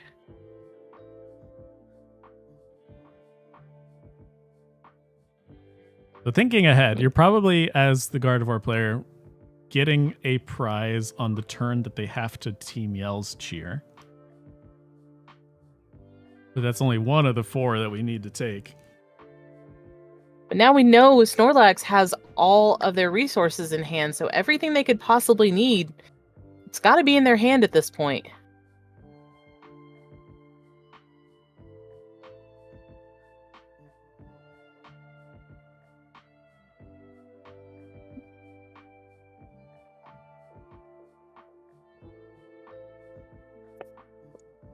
Yeah, And penny up the damaged Snorlax.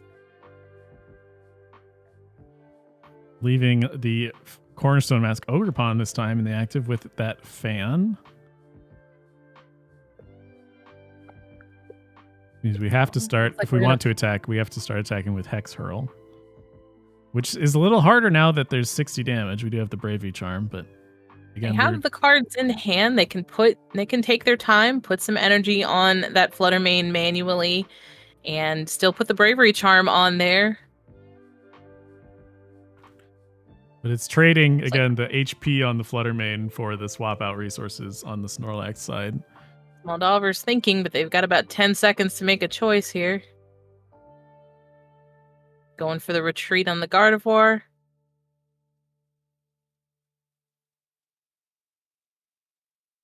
They still have 4 prizes to take here. I think there probably has to be an impactful Iono turn coming up for Gardevoir to disrupt the game flow plan of the Snorlax. Yeah, you would think so, right? There it is, right there. Now. They know Gardevoir, or they know Snorlax has the entire deck in their hands. They know what's in the deck right now, so this has got to be the optimal play for disruption here to try to limit their resources. And at the very least, 2 of those 6 cards are Pidgeot for Sealstone, which don't help them as far as board state goes.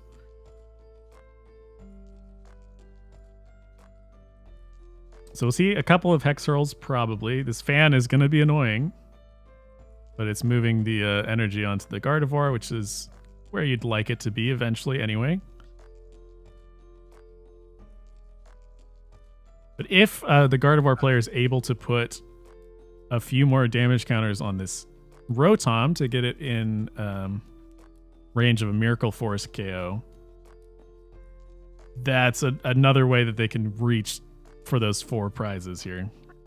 Because they can, in theory, only put 1 more energy from the discard pile onto this Flutter Mane.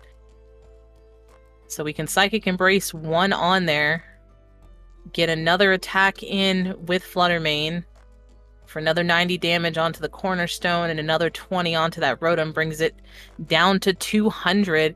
They would still need 1 more attack with this Flutter Mane, which means they need to draw into an energy to manually attach. Which there is 1 Psychic left in the 11 cards here. They have a boss in hand to go after that Rotom, but I would think they would much rather Iono this next turn to try to get into that energy. No, Snorlax can penny up the Cornerstone Mask this turn, potentially. It feels like our window is collapsing as the Gardevoir slowly. They probably should have waited out that last turn instead of Psychic Embracing 2 energy on there. It would have bought them 1 more turn. They could have just, manually attached the 2 energy, Psychic Embrace, but I guess they'd still probably be in the same situation they're in now, where they're just going to be an energy shy. Just now they have to draw into it instead of being able to Psychic Embrace it.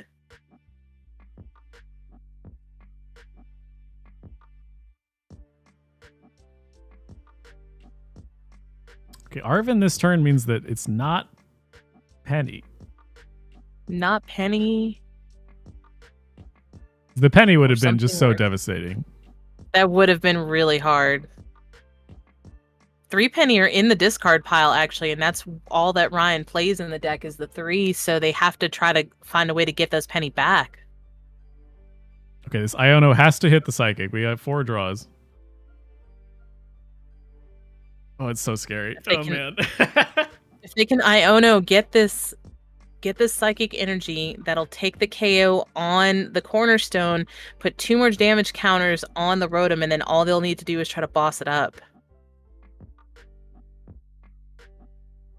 4 out of 10. Not the worst odds in the world, but not the best either. Literally a 40% chance? And there's the energy. Okay. So that's going to be 2 prizes off the Cornerstone. 2 prizes being taken. Rotom being set up for a Miracle Force.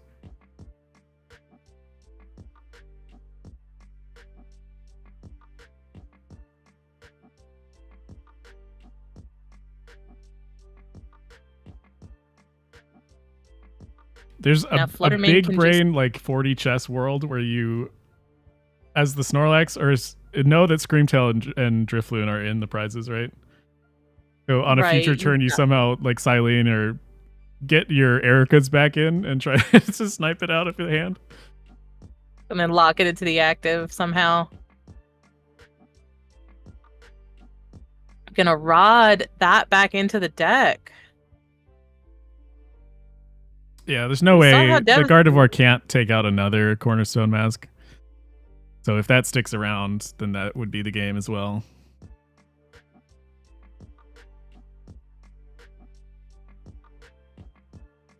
I guess assuming that there is a fan. That's the other thought. Yeah, we really need to take another peek here at the Snorlax's discard pile, see how many fans are in there. Well, although they can't, the rest of the energy are in the discard, and there's no way of healing this Flutter Mane currently. Or ever, actually. Yeah, they've already used their Turo, so now Gardevoir just needs to draw into a boss at this point. And they can just, you start attacking with Miracle Force. But they're gonna send that ogre up. Yeah, well, you're still just waiting for a boss at this point. And now you can knock out the next Snorlax or Rotom. They can't penny both of them away. Right. Hopefully they draw it to the boss before that happens, because there's always the chance for... I believe the one Silene has been used. There's always the team yells cheer into, a couple of pennies if the team yell is available. Yeah, so it's a race to either team yells cheer or boss's orders. Pokegear is going to help you get there. 7 cards left in deck. Finds a boss. No, we're getting the boss instead. So this is now one more chance to retreat. We might end up leaving the Flutter Mane here until we draw the boss. But yeah, that would be what I would do. I would just leave it there. You don't want to retreat it, and then it gets pulled back up again.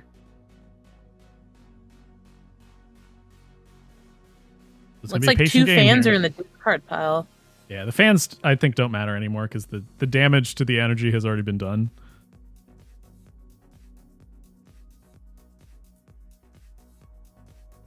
So it's really now whether or not Smoldavra can find this boss's orders in time or not. So I'm going to guess the team yells cheer is probably prized. I mean, it could be in that massive hand that Ryan is holding there, but... Yeah, you'd think maybe they had used it already. Ooh, we're going to take a chance on the Drifloon because even if they pull that up, it can attack, so no reason not to. Well, there's 2 energy, so it would be doing 120 on an attack. They still have another Bravery Charm in deck as well, so they could Bravery Charm. Okay, there's 3 in discard, so it's not 120, it's 180. Which still is not enough to take out. So it's a lot, really, really scary to retreat now still, because then the Flutter Mane gets stuck. But it's an alternate, it's a way out, perhaps. Talk about a nail biter, though. We're, like you said, it's just a race to the resources now.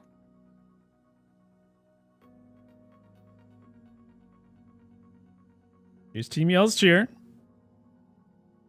Oh, so it was not prized. He was just hanging on to it. Getting back 3 cards, which the log would tell us if we could see. But Silene, Penny, boss's orders. Yep. Now, of course, we do have at least 1 or 2 turns to draw the bosses still. Because can't penny this turn, you can't penny both things next turn. So impactful draw is still coming up. Arzon not the one we want to see. Nope. So it looks like we're just going to play the draw pass game until we get that boss. Yeah, one more draw from Ryan before they're locked out, or from Smoldavra before they're locked out of the game. Well, we only saw one penny. Oh, there's the penny, so they could Silene another one back in. Yeah.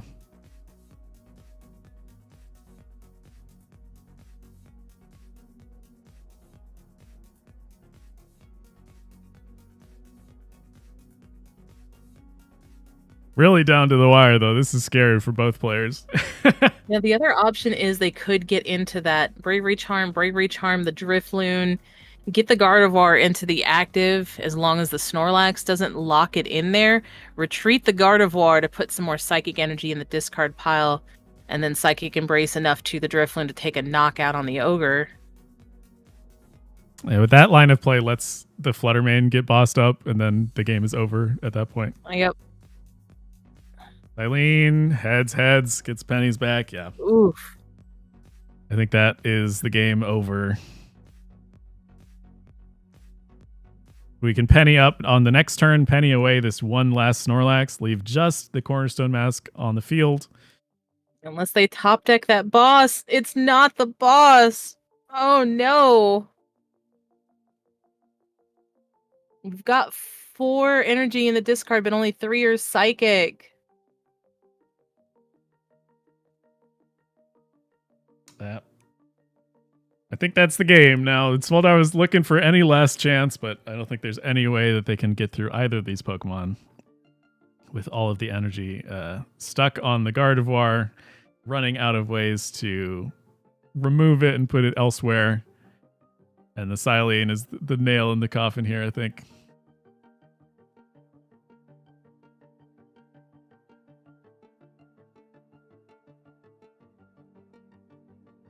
I could even wait out a turn, area away some things.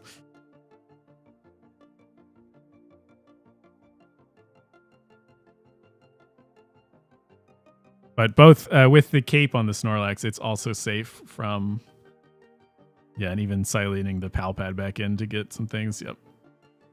Yeah, it's safe from that Gardevoir one shot now. So we had a very small window where that boss's orders draw could have saved the game for Smoldavra, but not in the cards this time around. Still have the Screamtail in deck.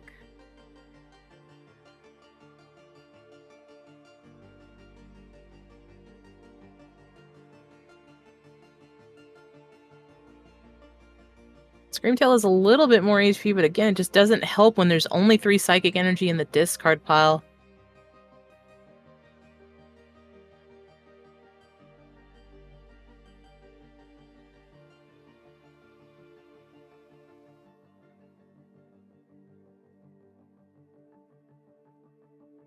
And yeah, hitting the 210 with the Screamtail is not possible.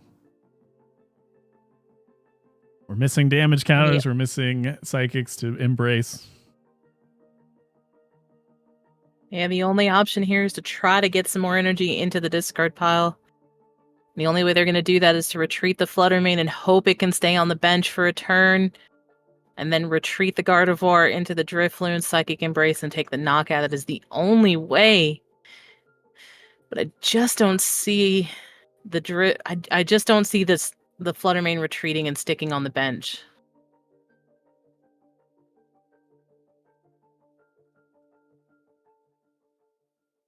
Yeah, we know that Ryan has the boss's orders in hand, so taking the turn to retreat the Fluttermane to try and get the energy back in discard is not a possibility, because they'll just get bossed back up, and then it is really stuck. Yeah.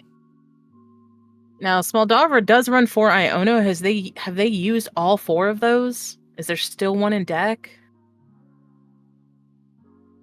They've certainly used several of them. I'm not sure on the counts. They still have not drawn this boss. I think they're looking to go ahead and retreat that Flutter Mane. It's their one The chance Gardevoir. here, Yep, it's the only shot.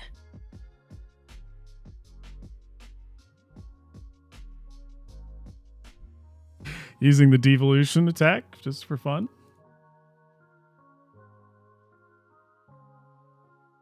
There's the boss play.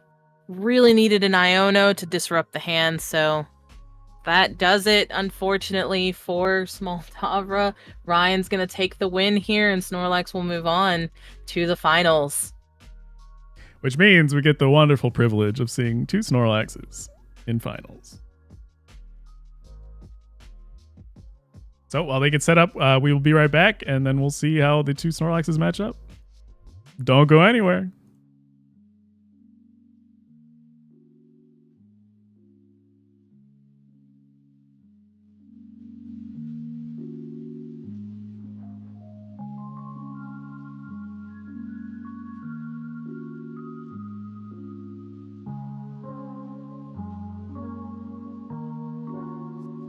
I suppose we'll jump in PC1. Yeah.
Alrighty. It is time for the finals of Late Night EU. We're back for some more Snorlax. It's been the theme of the night. It's the all Snorlax hour. Now it is a matchup that we haven't seen, which is the mirror. And to be honest, I haven't seen the mirror much in general, so I am excited to see how this turns out. Well, neither Snorlax plays Chi-Yu in their deck, but one does have the Ursaluna, so that could make a difference. So, well, the Ursaluna doesn't take out the Cornerstone mask. No, but we could see, I don't know, maybe we could see that cleaning up the match if they can force enough prizes.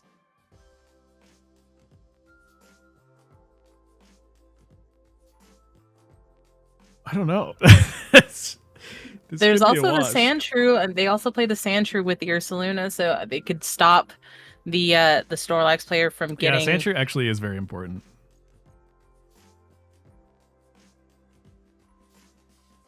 But with only 3 missed energy in Ben's deck,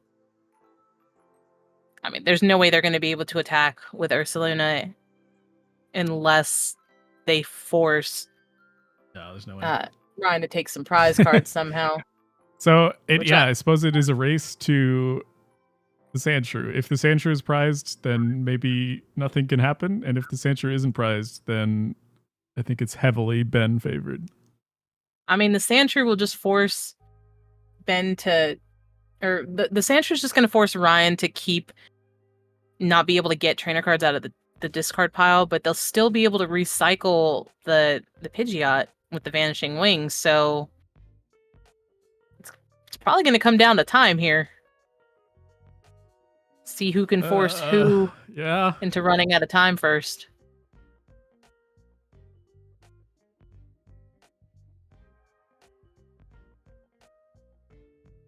And there's hardly even any incremental gains to be had by drawing or taking actions.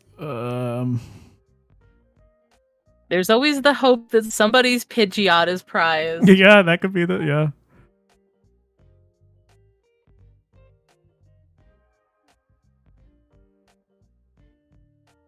miss the days of Chi-Yu. Yep, it's just the race to draw pass now, to utilize your time and keep as much of it on the clock as you can.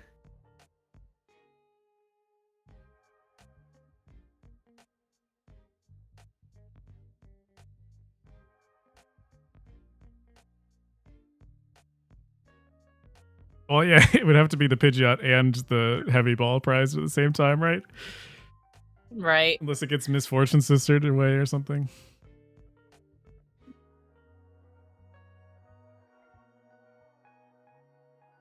But yeah, with the Snorlax stall decks these days, and even Pidgeot controls not really running Chi-Yu as much. There's not a tech card for the mirror anymore. Not so much. No, not now. Especially not with these 2 particular lists.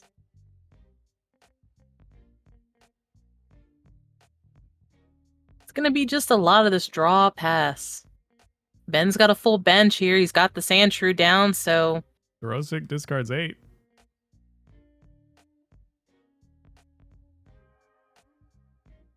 There's a lot of cards we are never going to use in this matchup, so... Not in this matchup, no. And then again, Ryan has to be careful now with the Sandshrew down. He's not going to be able to recover any of his cards out of his discard pile. His trainer card specifically.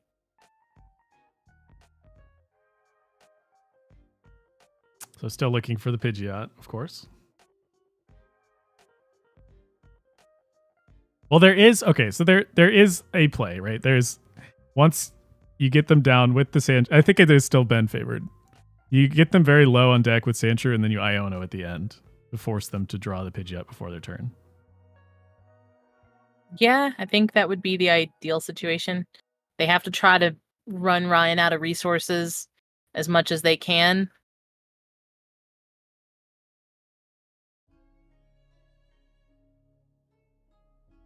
I think that is I think that's the one chance outside of prizing that either deck has to actually straight up win is that scenario exactly. And Ben does have a full bench, so he'll have to penny something up in order to be able to put his own Pidgeot down to keep recycling it. But he's not in any hurry to do that right now, it seems. See Ryan reading the Sandshrew. Like, oh no, what's this little guy in here for? What's he do? Oh, that's what he does. I am in danger.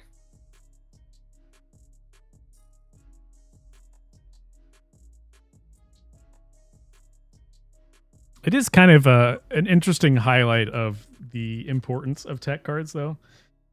In cases they obviously make your deck slightly less consistent overall because there's lots of matchups where you wouldn't need it, and that could have been a card that would have progressed the game state in that way.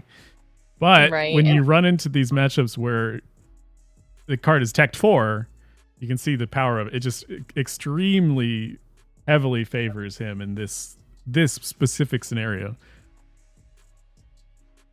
It almost makes you wonder, is the Blood Moon Ursaluna worth it with the 3 Mist Energy, or would you rather have that Chi-Yu in deck? I think the idea there is that the bear can help out with a lot of other matches where Especially people if you're are going taking against someone. prizes. Yeah. It's Someone actually taking prizes. a typical inclusion in the Pidgeot control lists recently because it has the ability to knock out for either no energy or very little energy, and as well as it is pretty hefty, so it's hard for a lot of decks to one-shot it. So you can play the bear, attack with it, penny it the next turn, and to keep doing that. So it's a really good tool for a lot of other matches. Just won't be able to attack in this specific matchup.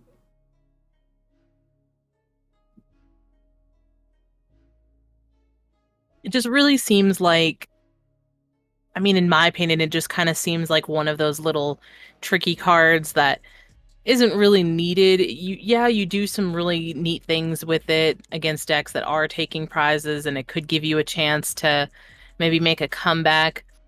But Snorlax already does what it does so well, which is, force your opponent out of resources. You almost don't really need that Blood Moon in there. And with your mirror match being one of your tougher matchups, that almost seems like, you could slot in the Chi-Yu for your tech The Chi card. that needs the fire energy also. Right, but if you're not going to have the Blood Moon, you're s- not going to have the Mist Energy. Yeah. It is certainly a package. Both cards need a package. It's not just like one card inclusion like the Sandshrew is.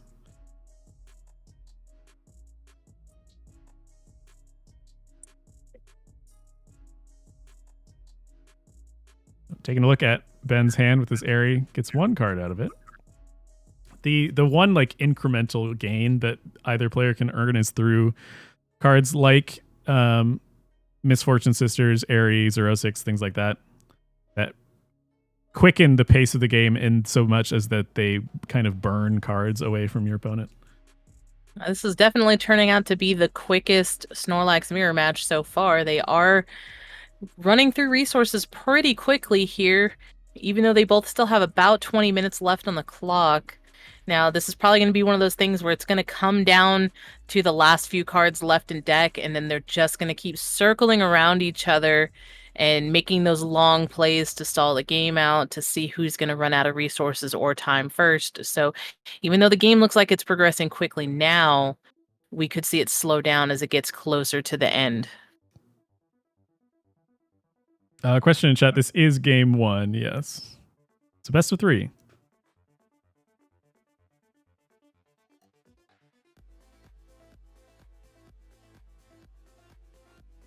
Another specificity of this matchup is that first and second doesn't really matter. We're taking, 40 turns for this game anyway.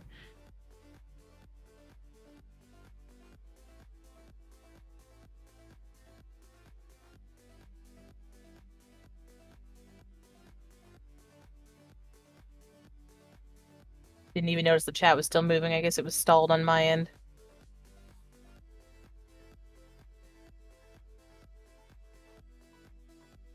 This is, I feel like, when both players would wish that there's like a fast forward button for the for the game.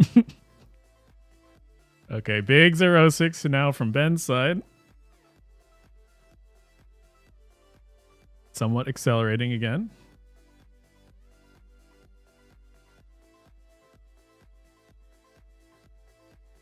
Forcing some more resources out of their hand.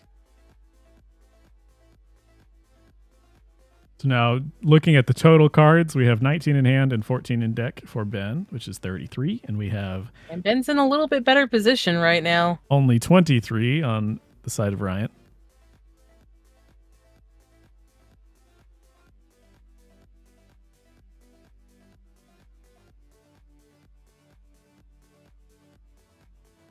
And again, the Sandshrew on Ben's bench is going to make it that much harder for Ryan to recycle and fill that 23 up with more cards. So it is going to continually drain away. And Ryan does have his Pidgeot available at least, so he can continue to recycle that. Like he said, maybe the hope here is to just run Ryan out of resources and then Iono and force him to draw. Misfortune Sisters finds one item from Ben.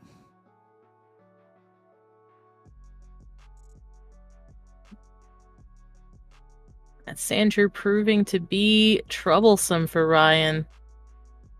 And to take another look at it here, they're trying to figure a way around it. There just isn't a way around it when your deck doesn't attack, though.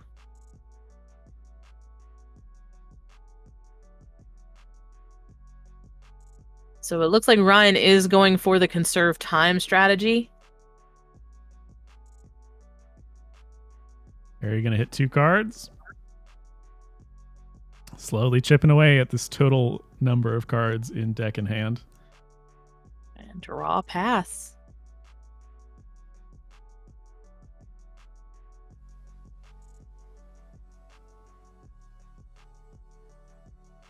Palpad completely useless with Sandshrew on the field. A little shrew just sitting there so cute, stopping all your plans.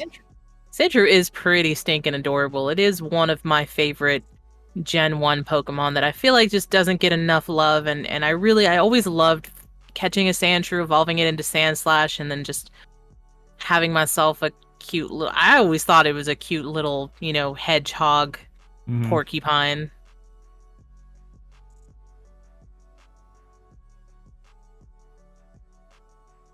How many Ionos are in each list is another question. So it looks like... 1 on either side? Let's see here. Wait, Ben doesn't have an Iono. Ben doesn't run any Ionos at all. No. Oh, he's not going to be able to force that. And neither player can win. No. Oh no, Ben. Yeah, I other than the time constraint here, I'm not really seeing a way for either one. I guess here. Well, the play then is since Pidgeot's on the bench, you boss it and then it can't retreat, but then they can penny it and play. I don't know. Oh yeah, that would be the smart play, right? It still doesn't work. He's got to run Ryan out of resources first so that Ryan can't get the Pidgeot out of the active. Here's the boss, but now it can just get pennied.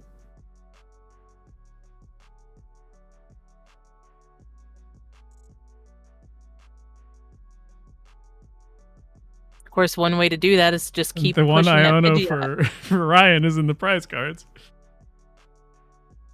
That's gonna hurt a little bit. So having that Pidgeot in the active is going to force him to run out of resources because he's going to have to use the penny to recycle it. There's only a couple pennies, so if he can chain bosses and they run out of pennies, then that's a way out. He's not going to be able to use Silene or Palpads to get them back in the active. So it looks like that's Ryan's new strategy here, is to force the deck out by locking the Pidgeot. Big Silene flip. Here we go. 1 heads. Ben, of course, has the ability to use those Palpads and Team Yell's Cheers and other things.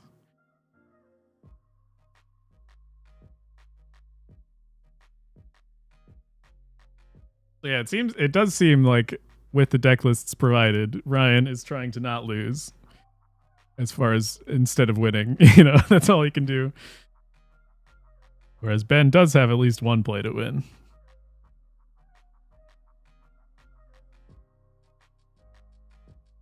Not running any Iono in Ben's list, though. I mean, that's the tech difference. You do have to cut cards to get these other techs in, so. Yeah, you gotta give up consistency for techs, it seems, but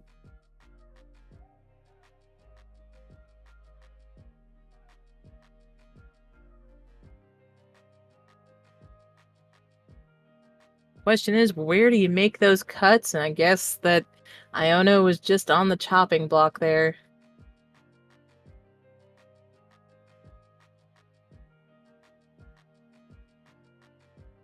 So we are nearing the point in the game where the decisions will start to matter, which is fun. Only a few cards left in each player's deck. Massive a hand size over there for Ben. And no Iono to put it all back in the deck either. But Ben does have his Pidgeot V on the bench, so he can just continue to recycle that Pidgeot V as needed. Fortune Sister's going to see all those nice trainer cards that just got put back.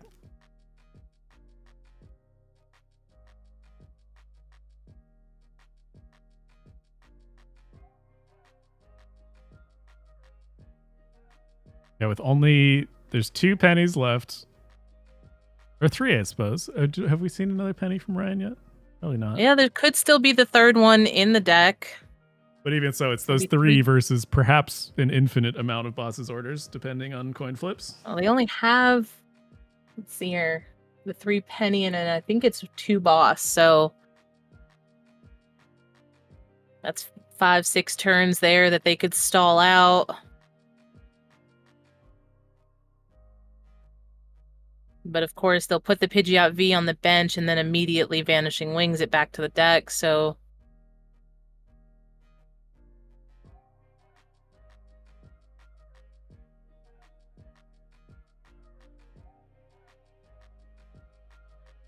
It really looks like it's going to come down to time management here, and Ben is already a few minutes behind Ryan.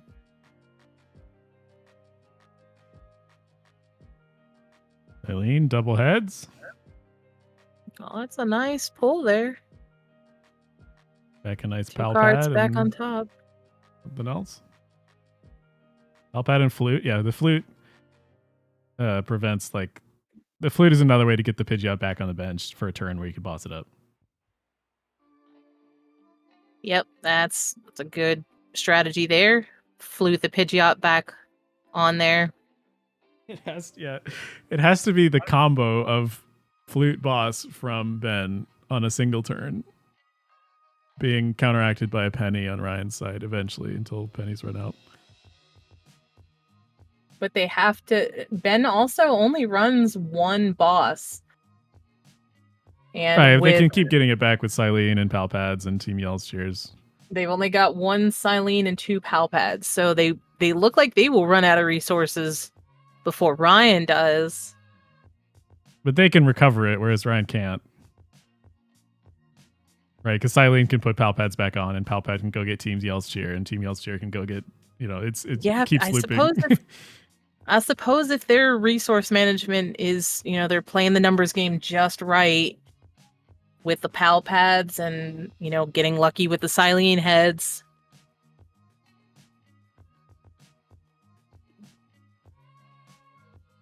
And actually, thinking about it now, Ben doesn't even need to burn all the pennies because eventually you'll get to a spot where Ryan only has the Pidgeot in deck.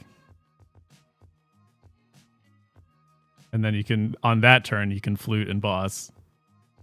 And then they can't draw anything. But he also only has 3 flutes, so he's going to have to recycle the flutes as well. He got one back with the last Silene, so he has one in hand. So it's going to be a resource management game here of carefully recycling flutes and bosses. Since neither player is going to be behind on prizes, there's no way to utilize counter catchers here.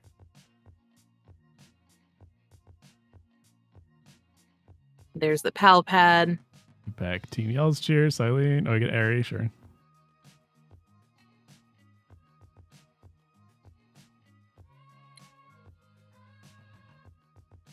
I mean, if they can continue to flip heads on Silene and then keep recycling Palpads and Silenes and Flutes, then they're in a pretty good position then. We're going to put the Mist Energy on top of the deck. Really? I mean, I guess they can't really do anything else.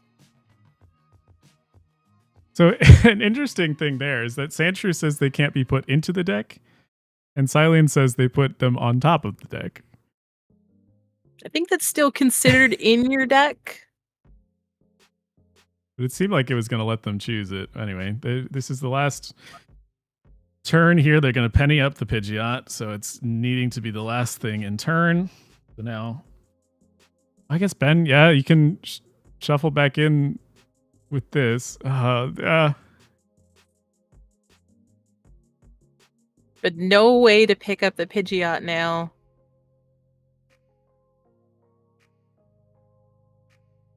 Right. So now Ben just needs another Flute Boss combo.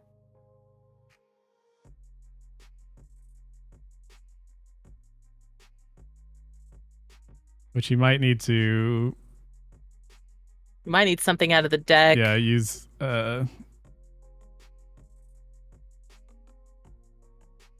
This shouldn't work, right? Yeah, this shouldn't work because those are trainer cards. Yeah. Yep, it did not work. Nice job, Live. You did it right. I think he's just looking to waste that, possibly.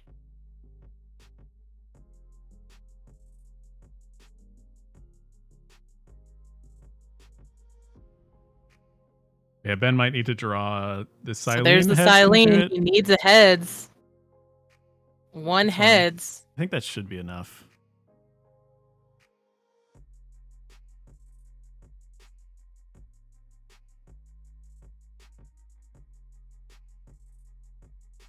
So we know the last card right there, Pidgeot. The last three cards. And I guess you can put even more in, yeah. Yeah, he's just going to continue to shuffle more back in with it. I don't think there's a world where you could shuffle more than 5. Could you get your deck size over 5 so that a fan has a chance of, or a flute has a chance of missing? Maybe if you keep, if you draw, if you top deck the Pidgeot, then maybe you could. Yeah, if you topped up the Pidgeot, you can just keep putting more tools back in the deck. There was a Palpad for a boss's orders and a Silene. 06 is going to get rid of a lot of cards, but doesn't matter so much, I don't think, in the long run. That is a lot of cards it's going to get rid of.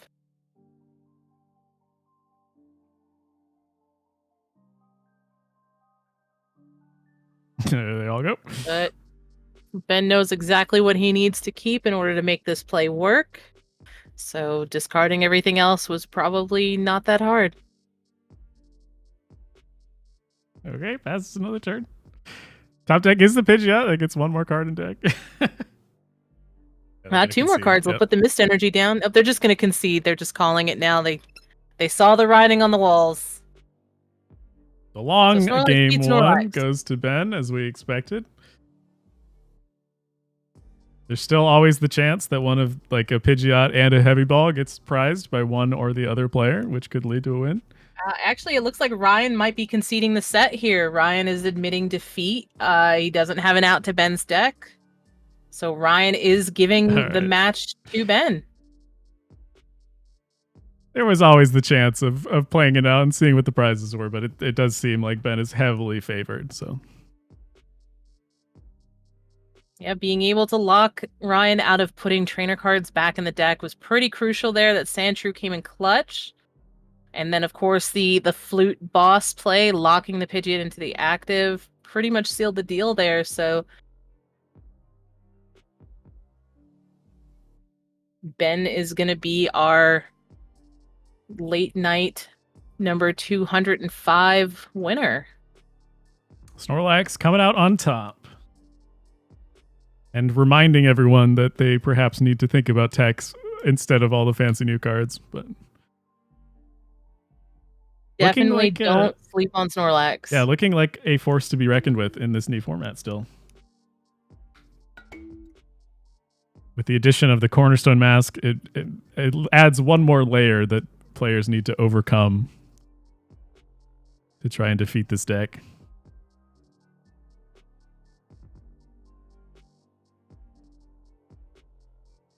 So if that's the case, we can hop back over to the caster call and sign off. Sounds good. Sounds good. I will be right back, folks.